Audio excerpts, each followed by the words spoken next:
অতিথিকে জিজ্ঞেস করতে চাই যে উনি আসলে যে বিবেকের তাড়না বোধ থেকে এখানে এসছেন সে বিবেকটি কেউ না কেউ কোনো না কোনো ঘটনার দ্বারা জাগিয়ে দিয়েছে। আপনি একটু আমাদেরকে বলবেন রূপা যে আসলে আপনার বিবেক জাগানোর কাজটি আসলে কে করেছে?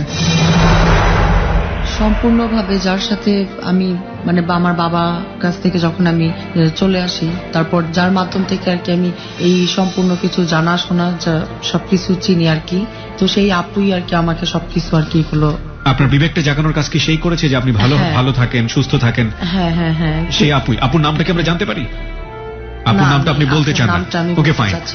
আপু আপনাকে কি ইনসিস্ট করেছে, মানে উৎসাহ জুগিয়েছে এরকম একটা অনুষ্ঠানে এসে ও এই শিকারগুলো করবার জন্য? হ্যাঁ, ওই আপুই বলছে যে তুমি এবিসি রেডিওতে যাও, ওখানে গিয়ে ওনাদের সাথে ব্যাপারগুলো শেয়ার করো। ওকে, আমরা দেখলাম যে এই মানুষটির জীবনে কোনো এক আপু ছিল, হয়তো ঘটনার প্রেক্ষাপটে আমরা জানবো, যে তাকে উৎসাহ জুগিয়েছে লাখো মানুষের সামনে এসে আজকে তার জীবনের অপরাধগুলো বলার জন্য, এই অর্থে যে সে তো অপরাধী হয়েছে কোনো না কোনো ভাবে, তার অপরাধ বা তার ভুলগুলো জেনে সমাজে আর যেন কোনো অপরাধীর জন্ম না হয়। হ্যাঁ, শুরু করুন আপনি। আমার জ্ঞান বুদ্ধি হওয়ার পর থেকে, তবে বছর সালটা আমার মনে নাই, তখন খুবই ছোট, আমাদের ফ্যামিলিটা খুবই ভালো ছিল, খুবই একটা হাসি খুশি, খুবই ভালো একটা ফ্যামিলি। কোথায় জন্মেছিলেন আপনি? আমি ঢাকাতেই জন্ম আমার। আচ্ছা, বাবা কি করতেন? বাবা ব্যবসা করে, এখনো করে। এখনো করে। কয় ভাই বোন আপনারা? আমরা 3 ভাই 3 বোন। 3 ভাই 3 বোন। আপনি কি সবার বড়? না, আমি সেজো 3 নাম্বার। 3 নাম্বার। Okay fine. তারপর এই তো ছোটবেলা থেকে বেশ ভালোই ছিলাম, কিন্তু মাঝে মধ্যে মা বাবার মধ্যে খুব ঝগড়াঝাটি দেখতাম। বাবা ড্রিঙ্কস করতো, বাবা অনেক রকম অনেক বাজে জায়গাতেও মানে আসা যাওয়া করতো।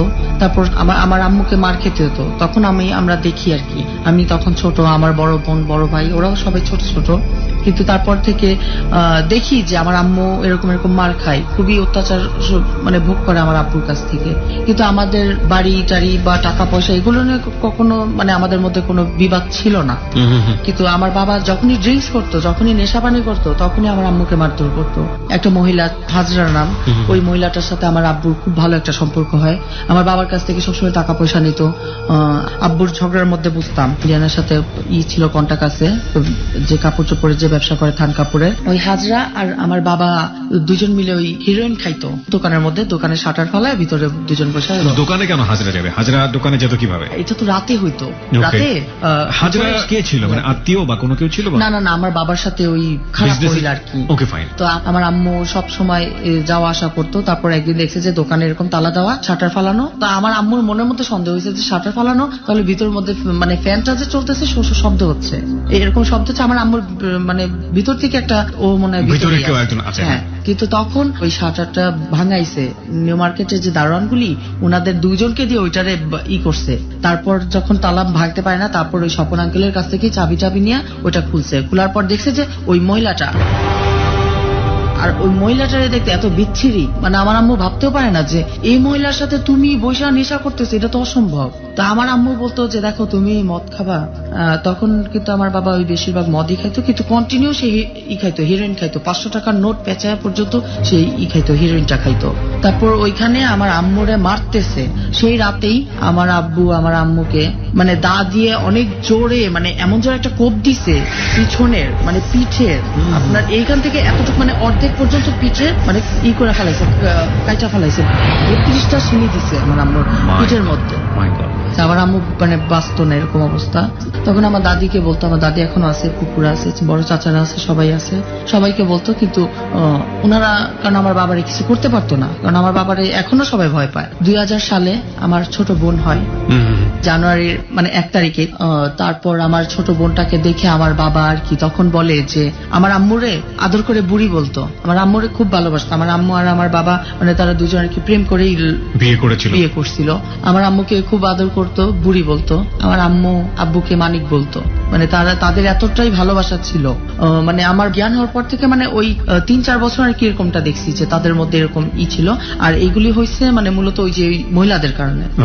তারপর যখন আমার ছোট বোনটা হয়, তারপর আমার বাবাকে দেখছি খুব ভালো, খুব হাসি খুশি আমার ছোট বোন হয়েছে। আমার ছোট বোন এখন মানে বর্তমানে খুব সুন্দরী, কিন্তু ছোটবেলায় খুব কালো ছিল। তখন আমার বাবা আর কি রঙ্গিলা বলতো, খুব আদর করতো যে তুমি আমার একটা ব্ল্যাক ডায়মন্ড দিছো, এরকম করে বলতো। আর আমার বড় বোনকে বলতো, আমাদেরকে বলতো যে আমার তো ভারতীয় নায়িকাদেরকে একটারও ভালো লাগে না, আমার ঘরে তো এই যে নায়িকা আছে, এরকম করে। মানে তখন আমাদের ফ্যামিলিতে খুবই ভালো। আমার আব্বু নেশা পানি করে না, কোনো কিচ্ছু না। আমরা স্কুল করি, পড়াশোনা করি, বেশ ভালো চলতেছে। আমার ছোট বোনটাও হয়েছে। তারপর 2001-এ আমার বড় বোনের বিয়ে হয়। বিয়ে হয় বলতে আমার বড় বোনের বিয়েটাও আমার বাবা দিবে না। আমার বাবার বলছে যে তা তুমি বিয়ে দিলে তুমি তোমার মতন থাকবা, তোমার সাথে আমার থাকা হবে না, সংসার করা হবে না, এরকম করে বলে চলে। মানে আমার মা দেবেই, আর আমার বাবা দেবে না, কিন্তু আমার মা যেটা বলছে সেটা করবেই। তারপর আমার বড় বোনের ছেলেরা আসে, দেখতে আসে, সবাই সবকিছু মানে দেখা সাক্ষাৎ হয়। আমার বড় বোনকে দেখেই পছন্দ করে। তারপর বিয়ে হয়। বিয়ে 2001-এ বিয়ে হয়। তারপর আম্মু মানে এর মধ্যেই পরে বড় ভাইকে আবার বিয়ে দিল। আচ্ছা, ভাইয়াকে বিয়ে দিয়ে ভাইয়াকে ভাইয়ার মতন আলাদা করে দিছে। বড় বোনকে বড় বোনের বিয়ে দিয়ে আলাদা করে দিছে। মানে তারা তাদের মানে দুইজনকে সেপারেট করতে পারছে। মানে সে তার দিক থেকে আর কি নিশ্চিন্ত যে আমার বড় ছেলে বড় মেয়েকে বিয়ে দিছি। এর মধ্যে কিন্তু আমার বাবা নাই। ওই যে আমার বড় বোনের বিয়ের পরপরই আমার বাবা কিন্তু আবার সে আগের মতন জড়াই গেছে, ড্রাগ এবং নারী নেশা যেটা বলি। আমার আম্মু কিন্তু সংসারটা দেখতেছে, সংসারটা চালাচ্ছে। তারপর এটা আমার বড় বোনের মতন, ভাইয়ার মতন, আমি, আমার ছোট দুটা ভাই আর ছোট একটা বোন। ছোট বোনটাও মানে দুধেরই ছিল, একবারেই ছোট। মাঝে মধ্যে যখন আমার আব্বু আসলেই আমার আম্মুরে মারধর করতো। মানে আমরাও বুঝতাম না যে কেন। মানে আমরা এই রুমের মধ্যে দুষ্টামি করতেছি, খেলাধুলা করতেছি, পড়াশোনা করতেছি, মানে হঠাৎ শুনতেছি যে রাগারাগি, চিলাচিলি, খুব মারামারি হইতেছে, এরকম। আবার যখন দরজার সামনে যায় দাঁড়াইতাম, আম্মু মানে বকা দিয়ে পাঠাই দিত, এরকম করে পাঠাই দিত যে তোমরা অন্য রুমে যাও। 2 একদিন পর আসতো আর এরকম মারামারি, কিন্তু টাকা পয়সা দিত না, কোনো কিচ্ছু দিত না।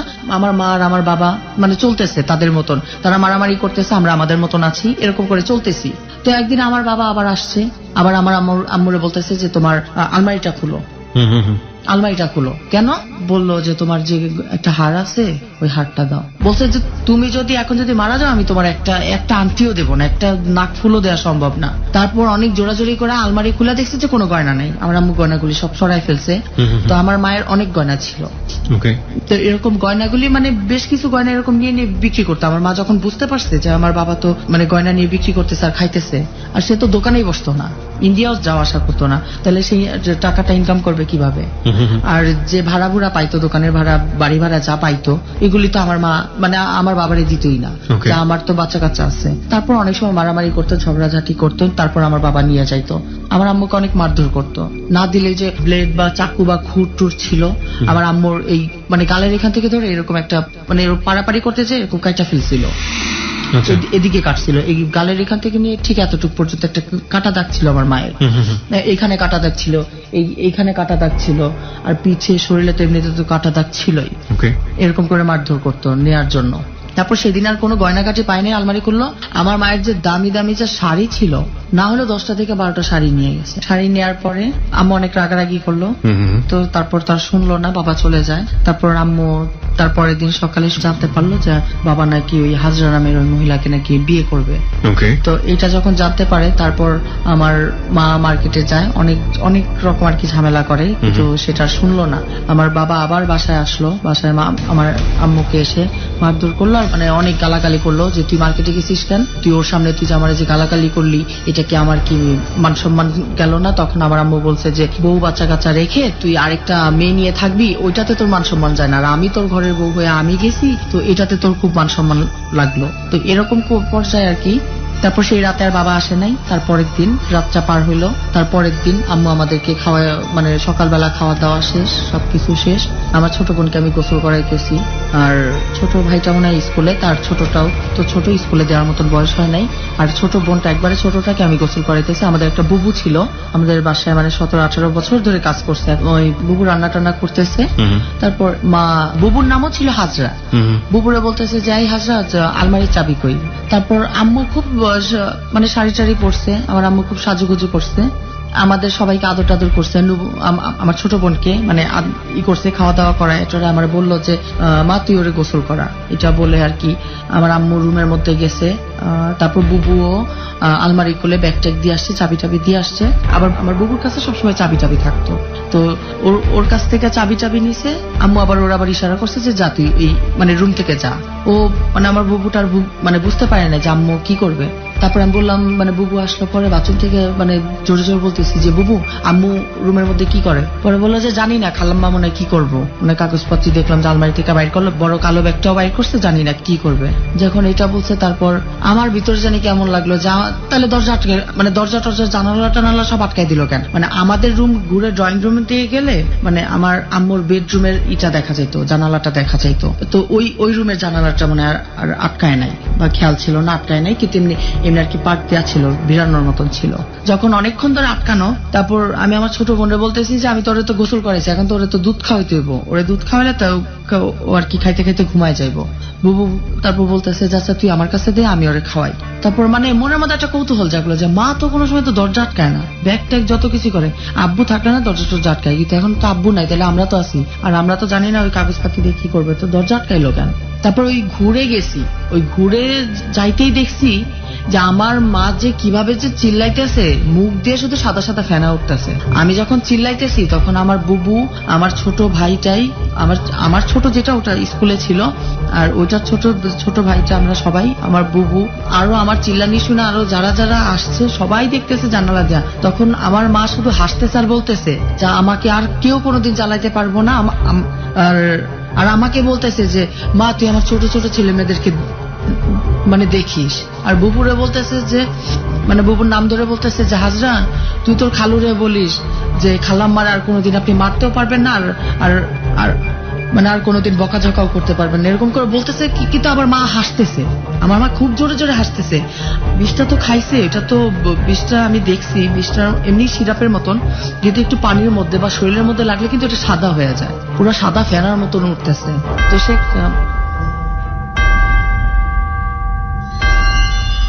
ওকে প্রিয় শ্রোতা, আমরা জানি না এই ঘটনার পরিসমাপ্তি কি হয়েছে, তবে বিরতির শব্দ বেজে গেছে। আমরা ছোট্ট একটা বিরতি নিচ্ছি। রূপা, তারপর জানালা দিয়ে দেখলাম মানে আম্মু বলতেছে, জোরে জোরে চিৎকার করতেছে। তারপর আমরা সবাই মিলে, বুবু আমরা সবাই মিলে আর কি চিৎকার করতেছি, কাঁদতেছি, কি করতেছি যে মা তুমি এরকম করে বিষ খাইলা কেন? দরজা ভাঙার মতো কেউ ছিল না? না, দরজা ভাঙার মতন কেউ ছিল না। পরে দরজা তো আমাদের তো দরজাটা তো আসলে ভাঙার মতন কোনোই ছিল না, জানালার গ্রিল শুধু তাও ভাঙতে পারে নাই, বাঁকা করে ঢুকে তারপর দরজা করে তারপর আম্মুরে বের করছে, কিন্তু হসপিটালে নিচে মানে ওয়াশ করছে, কিন্তু আর মানে বাঁচে নাই।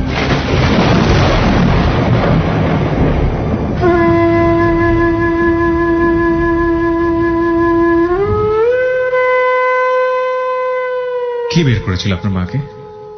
ওই পাশের মামারা, ভাইয়ারা, মানে আমাদের তো চিৎকার চেঁচামেচিতে তো মানে 10 মিনিটে 100 জন মানুষ জড়ো হয়ে গেছে, এত জোরে জোরে চিল্লাইছে, আর 4 তলা থেকে তো মানে সবাই শুনতেছে। আর কি ব্যাপার, ওই বাড়িতে কি হলো, ওই বাড়িতে কি হলো, আর যখন চিল্লাইতেছে আর বলতেছি আমার আম্মু বিষ খাইছে, আমার আম্মু বিষ খাইছে, এরকম করে বলতেছি, আর আমি দৌড়াইতেছি। মানে আমার ছোট বোনটা আমার কোলে, আমার ছোট বোনটা একবারই ছোট ছিল, আর ছোট ভাইটা, আমার ছোটটা যখন স্কুল থেকে আসছে, মানে দেখতেছি যে আমরা সবাই শুধু দৌড়াদৌড়ি করতেছি, কিন্তু এর মধ্যে দরজা খোলার মানুষ নাই, মানে জানালা খোলারও মানুষ নেই। আমার মা যখন খাটে থেকে যখন নিচে পড়ছে, আমি বুঝতে পারতেছি যে আমার আম্মু তখন মনে ই করতে চাচ্ছিল, যে মানে নিজে নিজে হয়তো বা দরজাটা খুলতে চাচ্ছিল, মানে এরকম শুধু বুকের মধ্যে মানে নিজে নিজে শুধু জোরে জোরে ই করতেছে, মানে থাপ্পড় মারতেছে, আর শুধু জোরে জোরে শুধু আমাদেরকে নিয়ে শুধু ই করতেছে, বলতেছে। আর আমার আম্মু বলতেছে যে মা আমার শরীরে যা গয়না আছে আম্মু এগুলি সবকিছু তুমি তোমার কাছে রাখো, তোমার আব্বুর কাছে দিও না, এরকম করে বলতেছে।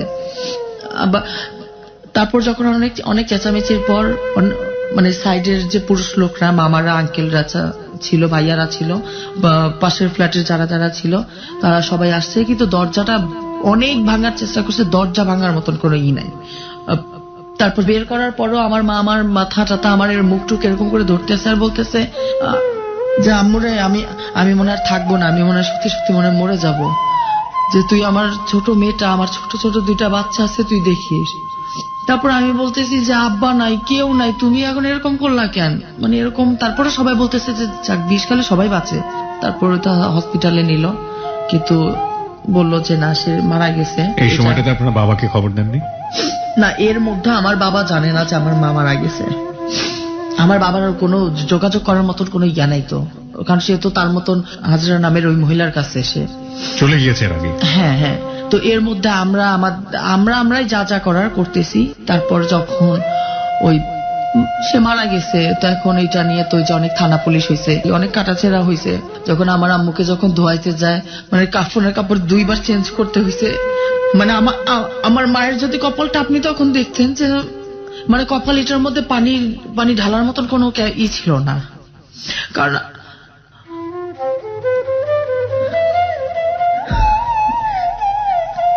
একটা মানুষ যখন মারা যায়, যখন 4-5 দিন পর ওই লাশটা যখন গোসলের জন্য নেয়, তখন সেটার মধ্যে আর কিছু থাকে না। আর আমার আম্মুর তো যখন পোস্টমর্টম করছে, সবকিছু তো করছে, নিয়ে গেছে আর কি করে পোস্টমর্টম করে। তারপর যখন গোসল করাইছে, তার 2 বার কাফনের কাপড় চেঞ্জ করতে হয়েছে, মানে রক্তের জন্য। এত ব্লাড তারপরে বের হইতেছে।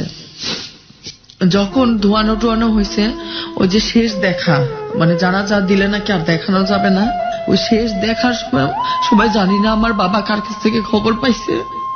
তারপরে সে আসছে, আসার পর আমার আম্মুরেও সে দেখতেছে না। এখন সে বলতেছে যে ওই মানে গালি দিয়ে আমার মারে বলতেছে যে ওই জন্য আমার সংসার ধ্বংস হয়েছে।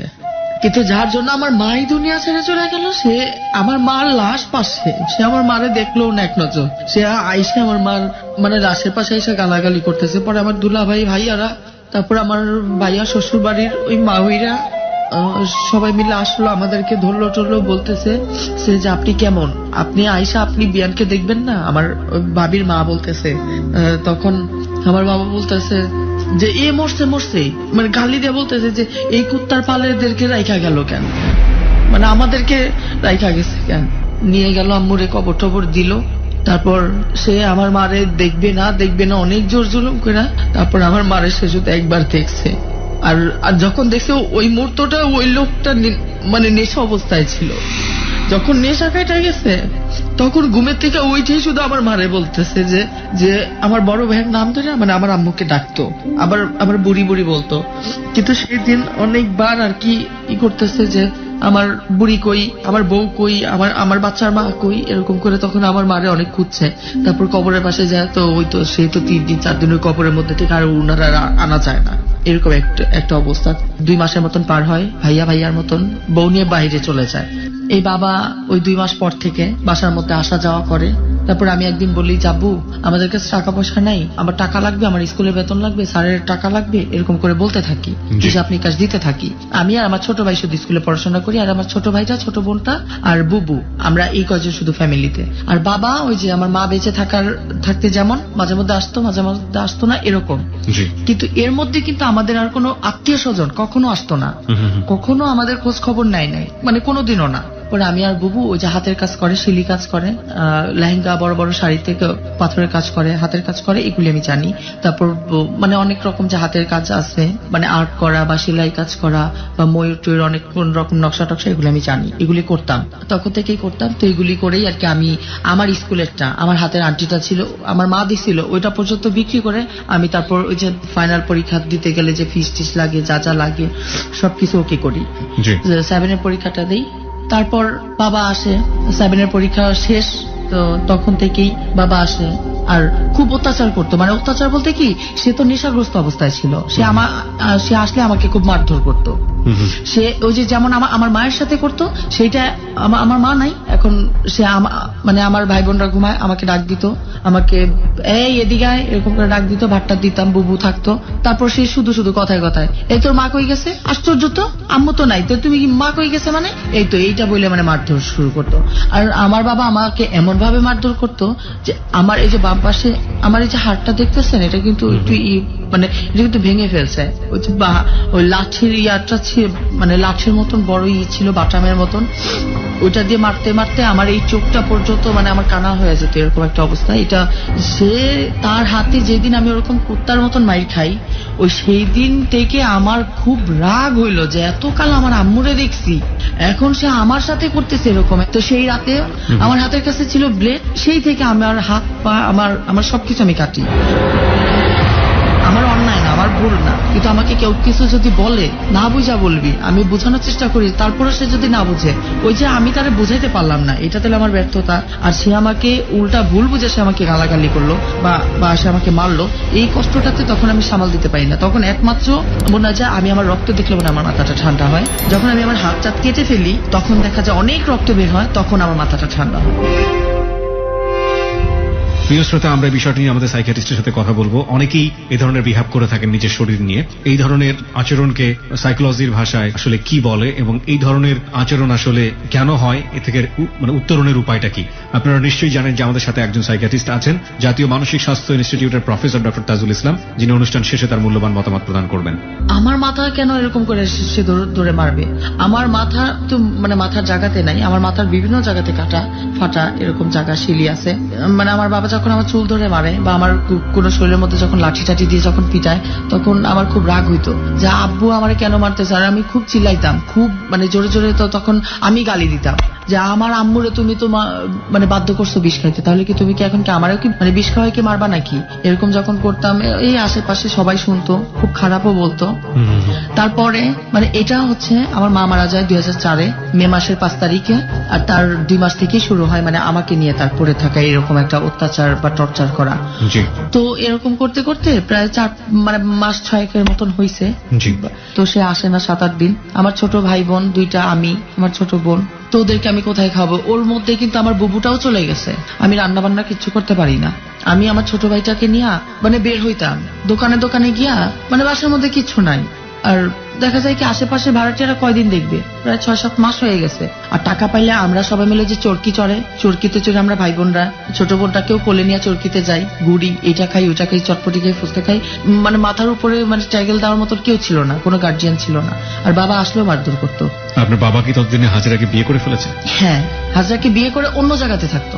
আচ্ছা। সে আর আমাদের কাছে আসতো না। আর যাও বা আসতো, আমার মার আলমারি খুলতো, 2টা 4টা 5টা মানে এরকম করে শাড়ি নিয়ে যেত। আমার আম্মুর তো মানে 2টা আলমারি শুধু তার শাড়ির জন্য ছিল। তো সে আসতো শুধু আমার মায়ের 2টা 3টা করে এরকম করে শাড়ি নিয়ে যেত, গয়নাকাটি ছিল না, শুধু শাড়ি নিয়ে যেত। তো এরকমই করতো। তারপর আমি আমার ছোট ভাই, আমরা তখন খুব খাওয়ার কষ্ট করতাম। তখন তো আমরা তো ভাত টাত রাঁধতে পারতাম না, কিছু থাকতো না। তখন আমি আর আমার ছোট ভাইটা আমরা 2জন মিলে বের হইতাম। তখন আমাদের এলাকাতেই যে দোকান টোকান ছিল, আমাদের পরিচিত এলাকা, পরিচিত দোকান, জানে তো যেটা তো অমুক ভাইয়ের অমুক মেয়ে, এই কিছু বলতো না। আমরা তো দোকানে যাইতাম, বসতাম, আমাদেরকে খুব আদর করতো। আমি আমার ছোট ভাইকে ইশারা দিতাম যে ওইটা নিয়ে নে, কারণ টাকা নাই তো আমাদের কাছে। আমার ছোট ভাইকে আমি ইশারা দিতাম যে ডিম নে, 2টা এরকম করে ইশারা দিতাম, ও ডিম নিত। আর যখন কোনোখানে মানে কোনো দোকানে যেতাম বা কোনো কিছু না করতে পারতাম, শুধু চাল থাকতো ভাতের মতন, মানে কতটুকু চাল নিতে হবে জানি না। এক একদিন দেখা গেছে যে জাউ হয়ে গেছে, আবার এক একদিন হয়ে গেছে মানে এরকম হয়েছে যে চাল শুধু ফুইটা একবারে শক্ত হয়ে আছে, পানি সব শুকায় গেছে, জাল বাড়াই দিতে হয় না কমাইতে হয় জানতাম না। তো এরকম করে অনেকদিন চলছি। ছোট বোনটারে সুজি দুধ খাওয়াইতে হইতো। আর আমার যে ছোট ভাইটা ছিল, আমার ছোটটা, ও এখনো মানে ওর আর কি ছোটবেলার অভ্যাসটা, আমরা যদি খাইতে বসতাম ওর সাথে সাথে রান্নাঘরে দৌড় দেওয়া যাইতো। পাতিলের মতো তো দেখতে যাওয়ার কিছু নাই। আমি আমার ভাই বোন ওদেরকে নিয়ে খাওয়াইতাম, তারপর যদি থাকতো আমি খাইতাম। তো ও আমারে বলতো যে আপু পাতিলে তো আর নাই। তখন আমি বলতাম কি যে মানে ওর নাম ধরে বলতাম যে ভাই আমি তো খাবো না। তখন ওর বয়স ছিল মানে 4-5-এর মতো। যা যতটুকু থাকবে, মানে আমরা 4টা ভাই বোন, আমাদের তো মানে ওই রকম নাই, তাহলে আমরা কিভাবে করে খাবো? তো যা থাকতো ওইভাবেই চলতাম। তারপর 2005-এ মার্চ না জানি এপ্রিলের মধ্যে, সেই দিন সে আমার উপর খুব টর্চার করে। মানে এমন টর্চার আমার মনে হয় না কোনো বাপ তার মেয়েকে করে। মানে সে আমার চুল তো ধরছে এইভাবে করেছে, চুল ধরেছে, সে যে আমার মারতেছে, যে সে কি একটা কুকুর পিটাইতেছে নাকি একটা চোর পিটাইতেছে নাকি তার নিজের মেয়ে পিটাইতেছে। মানে এটা মনে তার মনে মাথার মধ্যেই ছিল না। তার যতক্ষণ ইচ্ছা মানে সে পিটাইতেছে, এরকম পিটাইতে মানে তার যখন ইচ্ছা হলো তখন সে ছাড়লো, ছাইরা টাইরা দিল। তারপরের দিন আমি ওই অবস্থায় আমাদের বাসার মধ্যে যে সিলভারের যে হাড়ি পাতিল ছিল ওগুলি আমি বিক্রি করছি। বিক্রি করে 300 টাকার মতন হয়েছে। ওই টাকা নিয়ে বাসা থেকে আমার কিছু কাপড় চোপড় ওগুলি নিয়ে আমি বের হয়ে আসি। কাপড় নিয়ে বের হয়ে আসেন মানে কোথায় বের হয়ে যাচ্ছেন আসলাম। কোথায় যাচ্ছেন কোনো ঠিক ঠিকানা নাই, সব না। ভাই বোনকে নিয়ে? না না না, তাহলে আমি ওদেরকে রেখেই চলে আসি, কারণ মানে ওদেরকে আমি কোথায় নিয়ে যাব? ওকে একাই বের হয়ে গেছেন বাড়ি থেকে? হ্যাঁ হ্যাঁ, ওরা যদি বাসায় থাকে, যে কেউ আসলে শুনবে যে ওর তো মাটা গেল, হুম। ওর তো বোনটাও চলে গেল, তাহলে ওদের যে কোনো একটা না একটা কিছু হবে। ওদেরকে নিয়ে আমি কোথায় যাব? আমারই তো কোনো ঠিক নাই, তো আমি কোথায় যাব? তারপর ওই 300 টাকা হইলো, আমি আমার মতন কাপড় চোপড় নিয়ে টিয়ে সবকিছু নিয়ে চলে আসছি। আসার পর আমার ছোট ভাইটাই একটু বুঝের ছিল আমার থেকে, শুধু ওকে বলছি যে দেখ আমি তো আসলে আর থাকতে পারতেছি না, দেখ কালকে রাত্রেও আব্বা আমার এরকম করে মারলো, আর মা নাই তো, তো যেভাবে হোক আমি যদি কোনো একটা কিছু করতে পারি তাহলে আয়শা তোদেরকে নিয়ে যাব, এরকম করে বলছি। বলার পর চলে গেছি। সেই সকালবেলা বের হয়েছি, সকাল দুপুর মানে এরকম শুধু ঘুরলাম। ঘুরার পর ওই যে আপুর কথা বললাম, সে আপু আমারে দেখছে। এই আপুটা হচ্ছে মানে যে আপু আপনার বিবেকটা জাগিয়েছে এখানে যাহা বলিব সত্য বলিবতে আসার জন্য, সেই হ্যাঁ। আপু আপনাকে দেখেছে? ওকে, হ্যাঁ। হ্যাঁ, তারপর? আর ওই আপুটার সাথে আমাদের ফ্যামিলির খুব ভালো একটা সম্পর্ক ছিল। ওই আপু আমার ছোট ভাইটাকে পড়াইতো, আবার ওকে। আমাদের বাসায় আসা যাওয়া করতো, আমার আম্মুকে আন্টি বলতো। তা আমি যে বাসা থেকে বের হয়েছি, আমার তো ওই আপুকে তো, ওই আপুরে আমি দেখি নাই।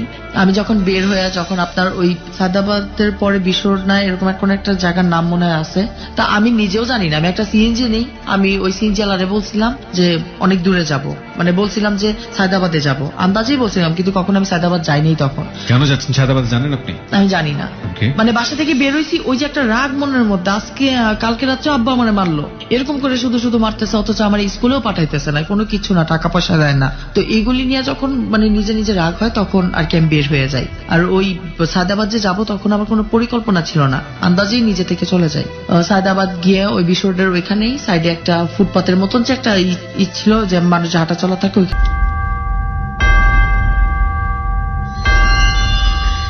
বিরতির ঘন্টা বেজে গেল প্রিয় শ্রোতা।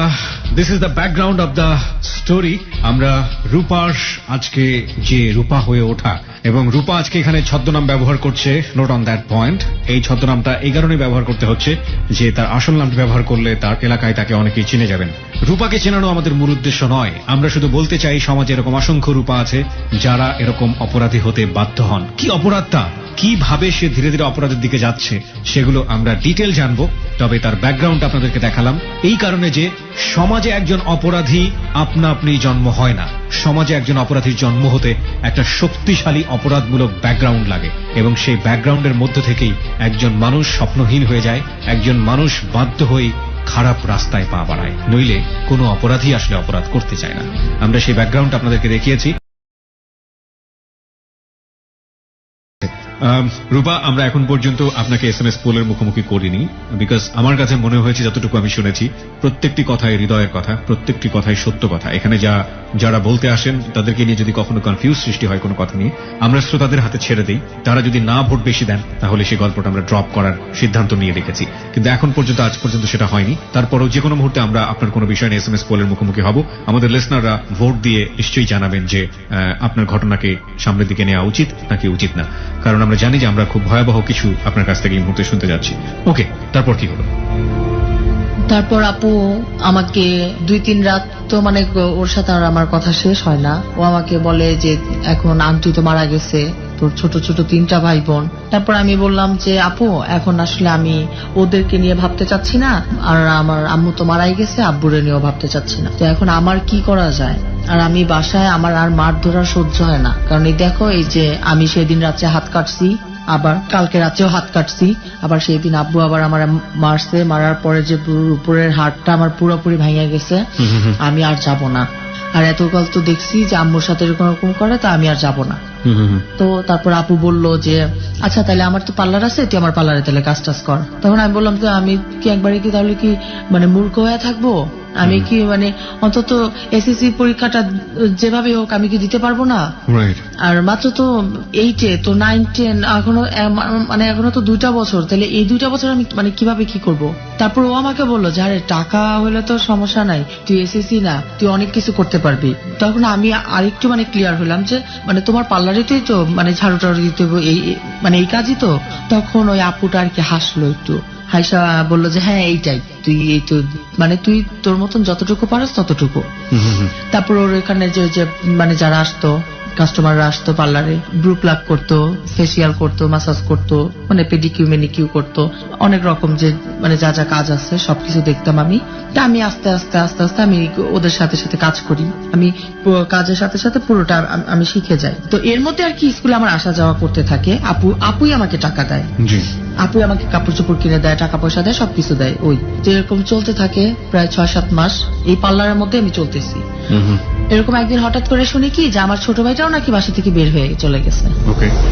তো আছে কে এখন শুধু আছে আর আমার ছোট একটা ভাই, ছোট একটা বোন।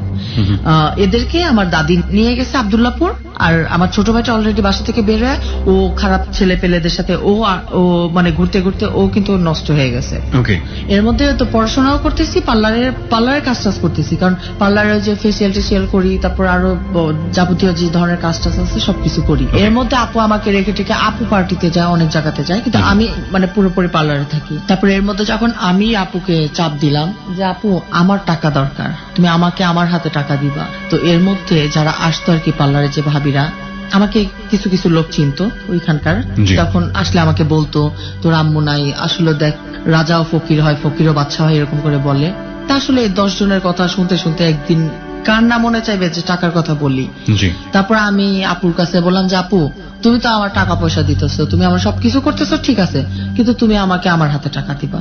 এরকম 2-3 বার বলি, তারপর ও আমাকে বলে যে তুই তোর হাতে টাকা চাস, তাহলে তো তোর তো আরেকটু কষ্ট করতে হবে। আমি বললাম কি কষ্ট? তখন বললো যে চল তোকে এক জায়গায় নিয়ে যাব। তারপর আমাকে নিয়ে যায় কাকরাই, চলচ্চিত্রের মালিক যে ভাই ওনার কাছে। মানে ওনার কাছে নিয়ে যায়, মনে হয় যে ওনার কাছে মনে হয় যে আমার হাত পা বাঁধা, ওনার কাছে নিয়ে যায়। এর মধ্যে কিন্তু আমার পড়াটা অফ হয়ে যায়। আমি একটু থামাচ্ছি আপনাকে, ওনার কাছে আপনার হাত পা বাঁধা মানে?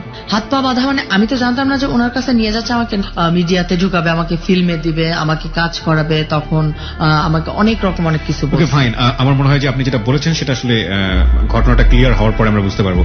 ওখানে যাওয়ার পরে ভাইয়ার সাথে মানে আমাকে পরিচয় করায় দিল যে ওর নাম এই, আর ও হচ্ছে আমার খুব কাছের একজন মানুষ, আমার ছোট বোন, এরকম করে পরিচয় করায়। তারপর ওনাকে বলে যে ওকে দিয়ে কি কোনো কাজ হবে না? তখন ওই ভাই আমাকে দেখে বলে যে ওর তো বয়স একদম অল্প, ওকে দিয়েই তো হবে। আর ওকে দিয়ে হবে বলতে ওকে মানে ওকে যদি গড়ে নেওয়া যায় ও ফিল্মেও চান্স পাবে, ও মানে মেইন হিরোইনের কাছে করতে পারবে। আমি ওনাদের কথাবার্তা মানে তেমন একটা বুঝতেছিলাম না। তারপর আমি নিজে থেকে প্রশ্ন করলাম যে আচ্ছা আপু তোমরা কি বলতেছো, আমি এটা তো কোনো পার্লারের তো কোনো অংশই নাই এখানে মিডিয়া টিডিয়া ফিল্ম টিম মানে কি, তাহলে কি ছবি টবি কিছু হবে? তখন সে আমাকে বললো যে হ্যাঁ, কারণ তুই তো টাকার কথা বলছিস, তো টাকার কথা যেহেতু বলছিস তাহলে তুই এখানে এই ভাইয়ের কাছে থাকলে তুই সবকিছু পাবি, খাওয়া দাওয়া কাপড় চোপড় সবকিছু। তারপর আমি আবার বলি যে তাহলে আমার পড়াশোনাটা কি হবে, মানে ওনার ভাই ওই ভাইয়ার অফিসের মধ্যে বসেই। তারপর ও বললো যে তুই এখানে কদিন থাকলে, বেশি না মানে সপ্তাহখানিকের মতো থাকবি, তারপর ভাইয়ার যদি ওকে বলে তাহলে ভাইয়াই বাসায় আসা যাওয়া করবে, সম্পূর্ণ কিছু ভাইয়াই তোর দিবে। আমি বললাম আচ্ছা ঠিক আছে, 1 সপ্তাহ থাকতে হবে, 1 সপ্তাহ কি বা আমার এদের কি করাইবো, মানে এই ধারণাটা ছিল। অথবা ঘরটার গুছানো, এই যে অফিস টফিস, মানে এটা আমার ভাবনা ছিল যে ফাইল টাইল গুছানো এগুলি। কিন্তু সে আমার ওইখানে কথাবার্তা বলার পরে সে ওখান থেকে যেন আমাকে কোথায় নিয়ে গেছে, ওই জায়গাটার নাম আমার মনে নাই, বা আমি তখন চিনতাম না তো ভালোভাবে কোনো জায়গা, তখন চিনতাম না, অন্য কোথাও নিয়ে যায়, অন্য একটা রুমে, ওইটা হয়তো বড় কোনো হোটেল টোটেল হবে। তো এই তো ভালোই, এসি টেসি রুম টুম, ভিতরে খাবার দাবার সবকিছু খাচ্ছি দাচ্ছি, আপুর সাথে কথাবার্তা বলতেছি। খাওয়া দাওয়ার পর আপু আমারে বললো যে তুই এখানেই থাকবি, আর ভাইয়া যা যা বলে তুই শুনিস কিন্তু। তারপর আমি বললাম যে আচ্ছা ঠিক আছে। এটা বলার পর ওই আপু চলে গেল। তারপর সন্ধ্যার দিকে আর কি সে মদের বোতল টোতল নিয়ে আসছে, যে ভদ্রলোকের কাছে আপনাকে নিয়ে গিয়েছিল। হ্যাঁ, ওই ভাইয়া মদের বোতল টোতল আনছে। তারপর ওগুলো দেখা তো আমি মানে কি বলবো, আমি এক পর্যায়ে ভয় পাইছি, যে কারণ এই বোতল তো আমাদের বাসায় তো ছিল, এই বোতল এইগুলি, এটা তো মদের বোতল দিয়ে দেখে তো আমি চিনছি, কারণ আমার আব্বু খাইতো এরকম। তারপর আমি ভাবলাম যে হয়তোবা উনিই খাবে এটা। তারপর সে আমাকে ডাক দিল, ডাক দিয়ে আমাকে নাম কি, নাম বললাম। তারপর সে বললো যে না, তোমার এই নামে হবে না, তুমি তোমার আসল নামটা মানে ইউজ করতে পারবা না। বললাম যে কেন, আমার আসল নাম আমি বলবো না কেন, এটাই তো আমার নাম। বলে যে শোনো, এই ধরনের জগতে আসলে মানুষ অনেক রকম অনেক কিছু শেখে। তখন আমি বললাম যে ভাইয়া আমি কোনো জগতের নামই, জাস্ট আমি আপুর কাছে থাকি, আপুর পার্লারে কাজ করি, পড়াশোনা করি, এই, তাছাড়া অন্য কোনো কিছু না। তারপর বললো কেন তোমার আপু তোমার বলে নাই তুমি এখানে কেন আসছো? আমি বলছি যে না আমি তো জানি না। আপু তো আমার বললো যে আপনি আমাকে 1 সপ্তাহ রাখবেন, তারপর যদি ওকে বলেন তাহলে নাকি আমাকে দিয়ে সবকিছু হবে, আর তাহলে নাকি আমি নাকি টাকাও পাবো।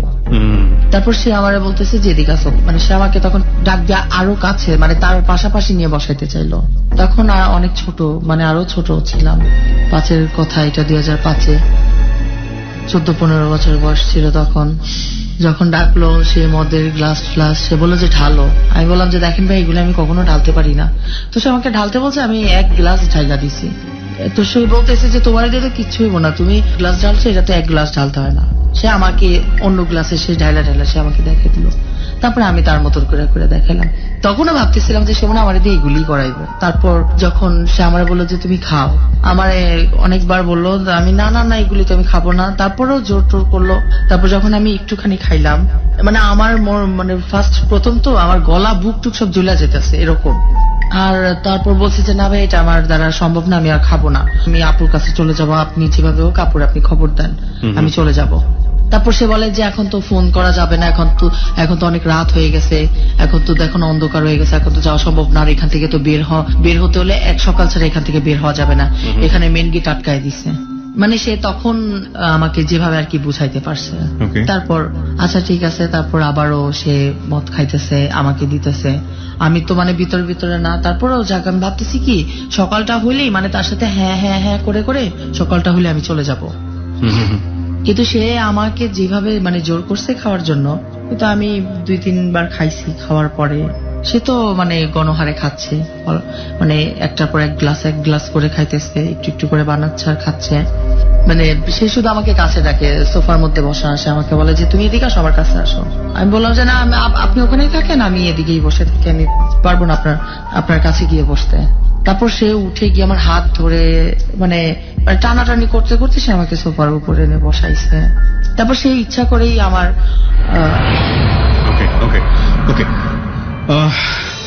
ঠিক আছে, আমরা বুঝতে পেরেছি। আপনি একটু জাস্ট আমাকে বলবেন যে এই যে এক ধরনের অসামাজিক কাজে লিপ্ত হয়ে যাওয়া, এবং এটা তো সে রাতে আপনার সাথে হলোই, আমরা বুঝতেই পারছি আপনার ব্যাপারটা দেখে, এবং এইটাই হচ্ছে আপনার জার্নির শুরু, রাইট?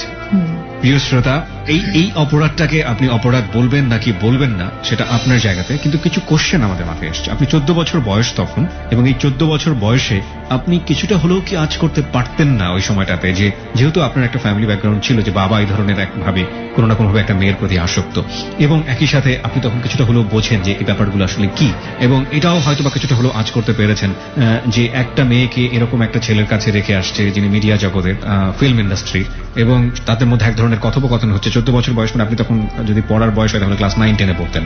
সেই জায়গাটা থেকে তো এটা বোঝা খুব স্বাভাবিক একটা ব্যাপার ছিল। আপনি কি আপনার অনেস্টির জায়গা থেকে বলতে পারেন এটা যে আপনি একেবারেই কিছু বোঝেননি? না, মানে ফিজিক্যালি যে রিলেশনটা এটা আমি বুঝি না, কিন্তু এটা একটা অন্যায় কাজ আপনাকে দিয়ে করাচ্ছে বা করতে পারে এরকম কিছু হলো? এরকমটাও বুঝতে পারছি কখন, যখন সে মদের বোতল টোতল আনছে তখন। কিন্তু ওই আপুর সাথে যখন বারবার কথা বলছি, মানে ওই আপু আমার শুধু বলছে কি যে ওই ভাইয়ার সাথে থাকতে হবে, এই জন্য 1 সপ্তাহ এই জন্য থাকতে হবে কারণ আমাকে যে নাচের গ্রুপগুলি করানো হবে ওইটাতে নাকি আমাকে রিহার্সাল করার জন্য, ফটো সেশন করার জন্য। এই ঘটনার পর তারপর মানে সে রাতে যাই হলো আর কি, তারপর আমি খুব চিৎকার চেঁচামেচি করছি যে আমি ওই আপুর কাছে এখন চলে যাব, আর আপনি এখন যদি আমাকে না যেতে দেন আমি কিন্তু আমার মাথাটা ফাটায় ফেলাবো। এরকম করার পরে তখন এত সচরাচর মোবাইলটাও ছিল না, মানে এতটা হয় নাই। তারপর মোবাইল বলতে কি ফোন দিছে আপুর বড় বোনের কাছে, তারপর ওই আপুকে ফোন দিছে, তারপর ওই আপু বলছে যে এত রাত হয়েছে এখন তো যাওয়া সম্ভব না, তো গেলেও আমার সকালে ভোরবেলা যেতে হবে। মানে এই কথা বলার পর সে তো তারপরও রাতে আবারও সে আমার সাথে জোর জুলুম করে আবারও সে করলো। তারপর থেকে আমি খাই না বা তার সাথে আমি ভালোভাবে কথাও বলি নাই। তারপর ওই আপু আসছে সকালে, ওই আপু এসে আপুরে ধরে আমি অনেক কাঁদছি আর বলছি যে আমি আমার জীবনেও এরকম যে হয়ে যাবে আমি বুঝতে পারি নাই, আর তুমি আমাকে এরকম করলা কেন, তুমি আমার সাথে কেন এরকম ইটা করাইছো। তখন আপু বললো তুই তো বলছিলি যে তোর তো টাকা লাগবে। আমি বলছি আমি আমার টাকা লাগবে, আমি বলছি তো আমার আব্বার কাছেও তো আমি বলছি যে আব্বা আমার টাকা লাগবে, কই আমার আব্বা তো আমার তো করে নাই, অন্য কারোর কাছে দিয়ে আসে নাই। বলছে অন্য কারোর কাছে দিয়ে আসে না, এই জন্য তো তোরে মাইরা মানে তোর কানা করছে বয়রা করছে এরকম করে সে আমাকে ভেঙায় দিল। তারপর কি করব, বাধ্য হয়ে কি বলতে কি, তারপর আবার ওর সাথে আমি সেদিন চলে গেলাম। চলে যাওয়ার পরই ওর রিক্সা থেকে নেমে আর আমি ওদের বাসায় যাই নাই, ওইখান থেকে আরেকটা রিক্সা নিয়ে আমি আমাদের বাসায় চলে আসছি। বাসায় যাওয়ার পর দেখছি আমার ফুপু আছে, বাবা আছে। আমি আব্বুরে ধইরা 2 পা ধইরা অনেক কাঁদছি আর বলছি যে আব্বু দেখো আমারে এরকম। তখন আমি বলে দিছি, মানে আমি কি করবো আমি বুঝি নাই, আমি ওই আপুর নাম বলে দিছি যে আব্বু ওই আপু আমার নিয়ে এরকম এরকম করছে, ওই আপু নিয়ে আমারে এরকম অন্য জায়গাতে এই করছে। সেইগুলি শোনার পর সে আরো বলছে যে তুই মরে যা, তোকে আমার রাখা সম্ভব না, তুই মরে যা, এরকম অনেক কিছু অনেক খারাপ বিহেভ করছে। তারপর ভাবলাম যে আব্বা আমার আবারও বলছে রাখবে না, বাসা থেকে বের করে দিল। তারপর আমি ওই বাসার মধ্যে আমার ছোট ভাইটাকে খুঁজলাম, দেখলাম যে ও নাই। তারপর সবাই বললো যে তোমার ছোট ভাইটা তো চলে গেছে, কোথা থেকে কোথায় মনে হারাই গেছে। তারপর অনেক কাঁদছি যে আমার ছোট ভাইটাও হারাই গেল, আজ আমারও মানে আমার সাথে মা মারা গেল মাত্র কয়দিন হয়েছে, মা মারা যাওয়ার মানে সাথে সাথে আমার সাথে মানে এরকম একটা অঘটন ঘটে গেল। আমি তো মানে অবাক হয়ে গেছি যে আমার সাথে এরকমটা কেন হইলো, আর মানে খুবই খারাপ লাগছিল। আর যখন ছোট ভাইটা হারাই গেছে এটা শোনার পর আরো খারাপ লাগলো। তারপর আর কি করব, তারপর ওই আপুর কাছে আবার চলে গেছি। তারপরে আপু আবার আমাকে বললো যে তুই কই গেছিলি। আমি বললাম যে আমি এই তো এমনিতে এক জায়গায় গেছি। তারপর ওই আপুর সাথে আমি বললাম আচ্ছা আমাকে দিয়ে তো যা হইছে, এগুলি করলে কি হয়। তখন সে আমাকে বলছে যে তোর তো অনেক শখ, তুই নাচের গ্রুপ করবি, করতে পারবি, টাকা পয়সা সব পাবি, কিন্তু ওই ভাইয়ার কথা অনুযায়ী চলতে হবে। তারপর আমি বললাম যে আচ্ছা সবই করব, কাজটা সব করে দেবো, মানে ওই কাজটা আমি করব না। তখন বললো যে দেখ এটা ছাড়া কিন্তু দুনিয়াতে আর কোনো কিছু হয় না। আমি বলছি কই এটা ছাড়া কি, আমি তো জীবনেও তো এগুলি দেখি নাই। তখন বলছে কি যে দুনিয়া সম্পর্কে তোর কোনো ধারণা নাই, আইডিয়া নাই, তুই এগুলি করতে থাক, তারপর দেখবি অনেক লাইন পাবি, অনেক কিছু পাবি, মানে দুনিয়াতে দিন দিন সবকিছু মানে আধুনিক হবে, তখন তুই আরো অনেক কিছু শিখতে পারবি, জানতে পারবি। তারপর ওই আপু বলল যে আচ্ছা ঠিক আছে তাহলে চল আজকে রাতে মানে একটা পার্টি আছে। মানে আপনি এগ্রি করে গেলেন, এক ধরনের সম্মতি দিলেন যে হ্যাঁ ঠিক আছে আমি এই দুনিয়াটা চাই এবং তার বিনিময়ে আমার যেটা করতে হোক আমি করবো, ইউ নিড মানি, রাইট? তখন আপনার বয়স 14 বছরের কিশোরী আপনি, রাইট? প্রিয় শ্রোতা, এই হচ্ছে আমাদের অপরাধের পর্বটা শুরু। একজন 14 বছরের কিশোরী, তার ব্যাকগ্রাউন্ডটা ছিল পারিবারিক ভাবে প্রচন্ড রকম অসহিষ্ণু একটা পরিবেশের মধ্যে বড় হওয়া, মার মৃত্যু এবং আর্থিক অনটন, বাবার গায়ে হাত তোলা, চরম অত্যাচার এবং চরম দারিদ্র অবস্থা। অবশ্যই বলবো কারণ হয়তো সবকিছুই আছে তাদের, কিন্তু ঘরে একটা টাকা নেই কিছু কিনে খাওয়ার মতো, এই অর্থে তারা প্রচন্ড দারিদ্র অবস্থা। এবং শেষ পর্যায়ে যে মানুষের সংস্পর্শে সে আসলো, সেই মানুষটা আগে থেকেই এরকম একটা অপরাধ জগতের মধ্যে ছিল এবং সে তাকে এই রাস্তায় পা বাড়াতে বলল এবং সে বাধ্য হয়ে বাবার কাছে স্বীকার করলো যে বাবা আমাকে এরকম একটা পরিবেশের মধ্যে নিয়ে গেছে বা এরকম হয়েছে। বাবা তাকে শেল্টার দিল না, এই মেয়েটি বাধ্য হয়ে এই রাস্তা ধরলো। এখানে আমার একটা কোশ্চেন আছে, আপনি তো তখন বিউটি পার্লারে কাজ করতেন, আপনি একা একটা মানুষ ছিলেন, 14 বছর বয়স আপনার, খুব বেশি কিছু প্রয়োজনও হয় না আপনার, আপনি তো বিউটি পার্লারে কাজ করেও কন্টিনিউ করতে পারতেন, ভালো থাকতে পারতেন, আপনি কেন?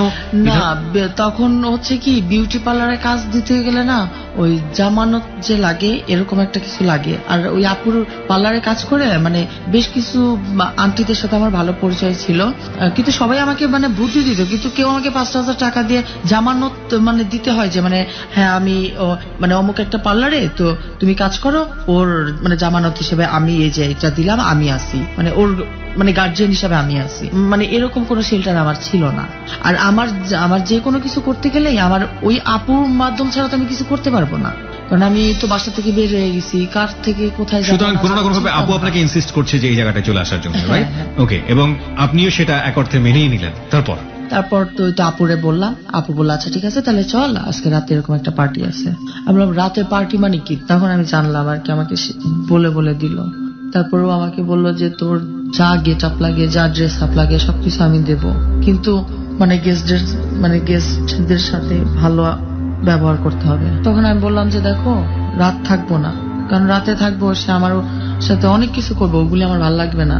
আধা ঘন্টা 1 ঘন্টার জন্য যাব, ওইটা আমি আমার নিজের যেভাবে হোক সামাল দিয়ে করবো, কিন্তু রাতটা আমি থাকতে পারবো না।